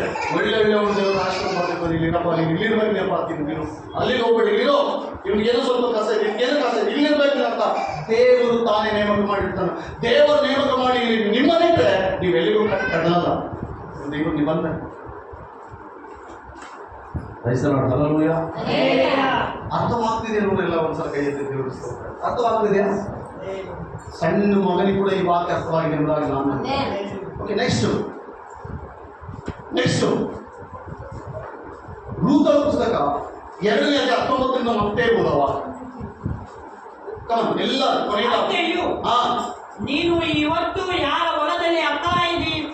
ಯಾರ ಹೊಲದಲ್ಲಿ ಅಕ್ಕಲಾದಿ? ಎಲ್ಲಿ ಕೆಲಸ ಮಾಡಿದ್ದಿ? ನಿನ್ನನ್ನು ಕಟಾಕ್ಷಿಸಿದವನಿಗೆ ನೋಡು, ಮನುಷ್ಯರಲ್ಲಿ ಎಂತ ಗುಣ ಇರಬೇಕಂತ ಒಬ್ಬರು ಕಟಾಕ್ಷಿಸುವ ಗುಣ ಇರಬೇಕು, ಪರಂಪರಿಸುವ ಗುಣ ಇರಬೇಕು, ಕಣಿಕರಿಸುವ ಗುಣ ಇರಬೇಕು. ಅವ್ರು ಯಾರೇ ಆಗಿರಲಿ, ನಿಮಗೆ ನೀನು ಕಟಾಕ್ಷಿಸು. ಅವ್ರಿಂದ ಏನು ನಿರೀಕ್ಷಿಸ್ಬೇಡ, ಎಕ್ಸ್ಪೆಕ್ಟೇಷನ್ ಮಾಡಬೇಡ. ಅವ್ರು ನಾನು ಮಾಡಿದ್ರೆ ಅವ್ರು ಮಾಡಲೇಬೇಕಂತ ಏನು ರೂಲ್ಸ್ ಇಲ್ಲ. ನನ್ನ ಸ್ವಾಮಿ ಹೇಳ್ತಾರೆ, ನೀವು ಪ್ರೀತಿ ತೋರಿಸೋದ್ರಿಂದ ಪ್ರಯೋಜನ ಏನಪ್ಪ? ಅನ್ಯರು ಕೂಡ ಹಂಗೆ ಮಾಡ್ತಾರೆ. ನಿನ್ನನ್ನು ಶಪಿಸುವವರಿಗಾಗಿ ಪ್ರಾರ್ಥನೆ ಮಾಡು. ನಿನ್ನನ್ನು ದುರ್ಬಲಗೊಳಿಸುವುದಾಗಿ ದೇವರ ಆಶೀರ್ವಾದ ಕೇಳು. ಹಲ್ಲೆಲೂಯಾ. ನಿನ್ನನ್ನು ಕಟಾಕ್ಷಿಸಿದವನಿಗೆ ಶುಭವಾಗಲಿ ಎಂದು. ಏನು ಯಾರು ದೀನ ದರಿದ್ರರನ್ನು ಕಟಾಕ್ಷಿಸ್ತಾರೋ ಅವರಿಗೆ ಶುಭ. ಅವರಿಗೆ ಏನು ಶುಭ. ದೇವರ ಒಂದು ವಾಕ್ಯ ಇದೆ, ದರಿದ್ರರನ್ನು ಸುಲುಕೊಳ್ಳಬೇಡ, ಅವರ ಪಕ್ಷದಲ್ಲಿರುವ ದೇವರು ಬಹಳ ಶೌರ್ಯವಂತರು. ದರಿದ್ರರ ನ್ಯಾಯವನ್ನು ನ್ಯಾಯಸ್ಥಾನದಲ್ಲಿ ತುಳಿಯಬೇಡ, ಅವರ ಪಕ್ಷದಲ್ಲಿರುವ ರಾಜನು ಬಹಳ ಶೌರ್ಯವಂತರು. ಹಲ್ಲೆಲೂಯಾ. ದೇವರು ನಿಮ್ಮೆಲ್ಲರನ್ನ ಆಶೀರ್ವಾದ ಮಾಡಲಿದ್ದಾರೆ. ದೇವರು ಹೇಳ್ತಾ ಇದ್ದಾರೆ, ಅವನು ಯಾರು ನಿನ್ನನ್ನು ವಂದನಿಸಿ. ನೋಡ್ರಿ, ಉಪವಾಸ ಇದ್ದಾಗ ಗಮನಿಸ್ರಿ, ಯಾವ ಉಪವಾಸದ ಅನುಭವ ಪ್ರತಿಯೊಬ್ಬರಿಗೆ ಇರ್ತದೆ. ಉಪವಾಸದ ಅನುಭವ ಎಲ್ಲರಿಗೂ ಇರ್ತದೆ. ಪ್ರತಿಯೊಬ್ಬರಿಗೆ ಯಾವುದೋ ಒಂದು ದಿವಸ ನಮಗೆ ಅನ್ನ ಇರ್ತಿಲ್ಲ, ಯಾವುದೋ ಒಂದು ದಿವಸ ನಾನು ಉಪವಾಸ ಇದ್ದೀನಿ. ಹಲ್ಲೆಲೂಯಾ. ಹಲ್ಲೆಲೂಯಾ. ಅನುಭವ ಇದೆಯಾ? ಅನುಭವ ಇದವ್ರಿಗೆ ಏನಿದೆ ತೊಂದರೆ ಇಲ್ಲ. ನಾವೇನು ನಾವು ಬಂದಾಗಲೇ ದೊಡ್ಡ ಶ್ರೀಮಂತರಲ್ಲ. ಶ್ರೀಮಂತರಿಗೆ ಕೂಡ ಈ ಹಸುವೆ ಬಗ್ಗೆ ಗೊತ್ತಿರ್ತದೆ. ಒಂದು ಸಲ 1997 TV ಸೆಂಟರ್ ಆಸ್ಪತ್ರೆಯಲ್ಲಿ ಒಬ್ಬ ಕಾಂಟ್ರಾಕ್ಟ್ ಇದ್ದು, ಚಕ್ರಿ ಪಾಟೀಲ್ ಅಂತ, ರಾಯಚೂರಲ್ಲಿ ಕೆಲಸ ಮಾಡ್ತಿದ್ದೆ ನಾನು.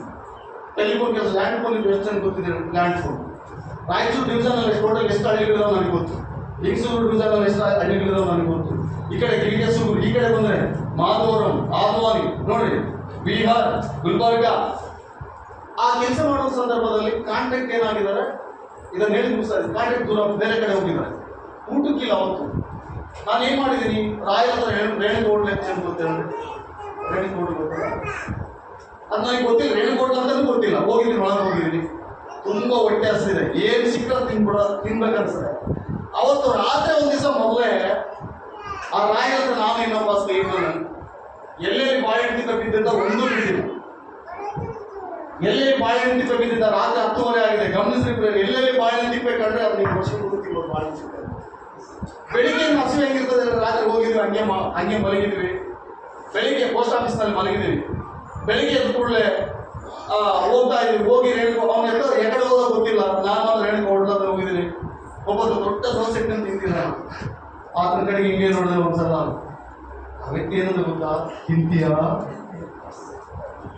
ಸರ್, ತೊಂದರೆ ಇಲ್ಲ ತಿಂತಾರ ಅಂತೇಳಿ ಆ ಭಾಷಣೆ ಕೊಟ್ಬಿಟ್ಟ. ಆತನ ಪಾದಕ್ಕೆ ಹೇಳಿದ್ರು, ಕೈಗಳು ಇದು ಮಾಡಿ ನಮಸ್ಕಾರ ಮಾಡಿದ್ರು ಸಾಧು. ಯಾಕಂದ್ರೆ ಆ ದೋಸೆ ತಿಂದೆ. ಇನ್ನೊಂದು ತಿಂತೀಯಾ ಸರ್? ಇಲ್ಲ, ಇನ್ನೊಂದು ದೋಸೆ ಆರ್ಡರ್ ಮಾಡ. 2 ದೋಸೆ ತಿಂದೆ. ಯಾವ ಇಂಥದ್ದು ಸರ್? ಯಾಕಿಲ್ಲ ರೀ ಸರ್, ಚಾಚಿಗಿದೆಯಾ? 2 ರೂಪಾಯಿ ಬಿಟ್ಬಿಟ್ಟು. ಆ ಸಮಯ ನೋಡ್ರಿ, ಆ ವ್ಯಕ್ತಿ ಇನ್ನೂ ಗೊತ್ತಿಲ್ಲ, ಎಲ್ಲಿದನೋ ಗೊತ್ತಿಲ್ಲ. ಬಟ್ ಆತನು ಕೊಟ್ಟಂತ ಒಂದು ಸನ್ನಿವೇಶ ನನಗೆ ಇನ್ನೂ ನನ್ನ ಮನಸ್ಸಿನಲ್ಲಿ ಇರ್ತದೆ. ನಾನು ಮರ್ತಿಲ್ಲ. ನಮ್ಮೆಲ್ಲರಿಗೆ ಅಂತ ಅನುಭವ ಇರ್ತದೆ. ನಮ್ಮೆಲ್ಲರಿಗೆ ಅಂತ ಅನುಭವ ಇರ್ತದೆ. ಸಹಾಯ ಮಾಡೋದು ನಾವು ಕಲಿತ್ರೆ ಯಾವುದೋ ಮುಖಾಂತರ ಒಂದಾಗ ಸಹಾಯ. ನೆಕ್ಸ್ಟ್ ಇನ್ನೊಂದು ಪಾಯಿಂಟ್ ನಾನು ಹೇಳಿ ಮುಗಿಸ್ತಾ ಇದ್ದೀನಿ. ಒಂದು ಸಲ ಊಟ ಮಾಡೋಕೆ ಕುಂತಿದ್ದೀನಿ. ಒಂದ್ಸಲ ಊಟ ಮಾಡೋಕೆ ಊಟ ತೆಗೆದುಕೊಂಡು ಓಪನ್ ಮಾಡಿದ ಕೂಡಲೇ ಒಬ್ಬ ಸಹೋದರಿ ನನ್ನ ಹತ್ರ ಬಂದು, ಅಣ್ಣ ಆ ಊಟ ಅವ್ರ ತಾಯಿ ತಂದ್ರೆ ಸ್ವಲ್ಪ ದೂರದಲ್ಲಿದ್ದಾರೆ, ಅದನ್ನು ಹಂಗೆ ಕೊಟ್ಬಿಟ್ಟೆ. ಒಂದು ಚೂರು ಕೂಡ ಮುಟ್ಟಿಲ್ಲ. ಗೊತ್ತಾಯ್ತು ನನಗೆ ಅವ್ರು ಯಾವ ಸ್ಥಿತಿಯಲ್ಲಿದ್ದಾರೆ ಅಂತ ನನಗೆ ಗೊತ್ತಾಯ್ತು. ನೋಡ್ರಿ, ಅನ್ನದ ಕೊರತೆನೇ ಇಲ್ಲ ನಮಗೆ. ದುಡ್ಡಿನ ಕೊರತೆ ಓಕೆ, ಬಟ್ ಅನ್ನದ ಸಮಸ್ಯೆನೇ ಇಲ್ಲ ಮನೆಯಲ್ಲಿ. ನಾನು ಯಾಕೆ ಹೇಳ್ತಾ ಇದ್ದೀನಿ ಮಾತಂತ ಹೇಳ್ತೇವೆ, ನನ್ನ ದೇವರು ಆಶೀರ್ವಾದದ ನಿಧಿ. ನಾನು ನೀನು ಈ ದೇವರು ಏನು ಹೇಳ್ತಾರೆ ಅದನ್ನು ಮಾಡಿದ್ರೆ ದೇವರ ಆಶೀರ್ವಾದ. ಓಕೆ, ಎಷ್ಟು ಜನ ಸಂತೋಷವಾಗಿದ್ದೀನಿ ಇದನ್ನು ಮಾತು ಹೇಳಿ. ಅಬ್ರಾಹ್ಮನ್ ಏನು ಮಾಡಿದೆ ಹೇಳ್ರಿ? ದೇವದೂತರಿಗೆ ಅತಿಥಿ ಅಲ್ಲಿವರೆಗೂ ಆಶೀರ್ವಾದ ಇಲ್ಲ ಅವರಿಗೆ. ಯಾವಾಗ ಅದಾಯ್ತು, ಬ್ಲೆಸ್ಸಿಂಗ್ ಸ್ಟಾರ್ಟ್ ಆಯ್ತು. ಬೇರೆ ಈಗಿನ ನಾವು ನಮ್ಮ ಮನೆಯಲ್ಲಿ ದೇವರು ಸೇರ್ಕೊಂಡು ಬರ್ತಾ ಇದ್ದಾರೆ. ನಾವು ಏನಾದರೂ ಸ್ವಲ್ಪ ಸಹಾಯ ಮಾಡ್ತಾ ಇದ್ದೀವಿ. ನಮ್ಮ ಕುಟುಂಬಗಳಲ್ಲಿ ಬರ್ತಾ ಇದ್ದಾರೆ, ನಮ್ಮ ಮನೆಯಲ್ಲಿ ಬರ್ತಾ ಇದ್ದಾರೆ. ನಾವು ಕರ್ಕೊಂಡು ಹೋಗ್ತಾ ಇದ್ದೀವಿ, ಬಾ ಅಂತ ಹೇಳ್ತಾ ಇದ್ದೀವಿ. ಅವ್ರು ಯಾವ ಫ್ರೀ ಟೈಮಲ್ಲಿ ಬರೀ ಸ್ವಲ್ಪ ಪ್ರಾರ್ಥನೆ ಮಾಡಿರ್ತೀವಿ, ಒಂದು ವಾಕ್ಯ ಈ ರೀತಿ ಮಾಡ್ತಾ ಇದ್ರು. ಇದು ಯಾವುದು ಬೇಕಾಗಿಲ್ಲ. ಮೊಬೈಲ್ ಕೈಯಲ್ಲಿ ಇರ್ತದಿಲ್ಲ, ಮೊಬೈಲ್ ಕೈಯಲ್ಲಿ ಇರ್ತದೆ. ಅದಕ್ಕೆ ನಮ್ಗೆ ಇಷ್ಟ ತರಿಸ ಬೇರೆ ದೇವರ ಆಶೀರ್ವಾದ ಬಹಳ ಉನ್ನತವಾದದ್ದು. ಕಣ್ಗಳನ್ನು ಮುಚ್ಚಿ ನಾವೆಲ್ಲರೂ ಪ್ರಾರ್ಥನೆ ಮಾಡೋಣ.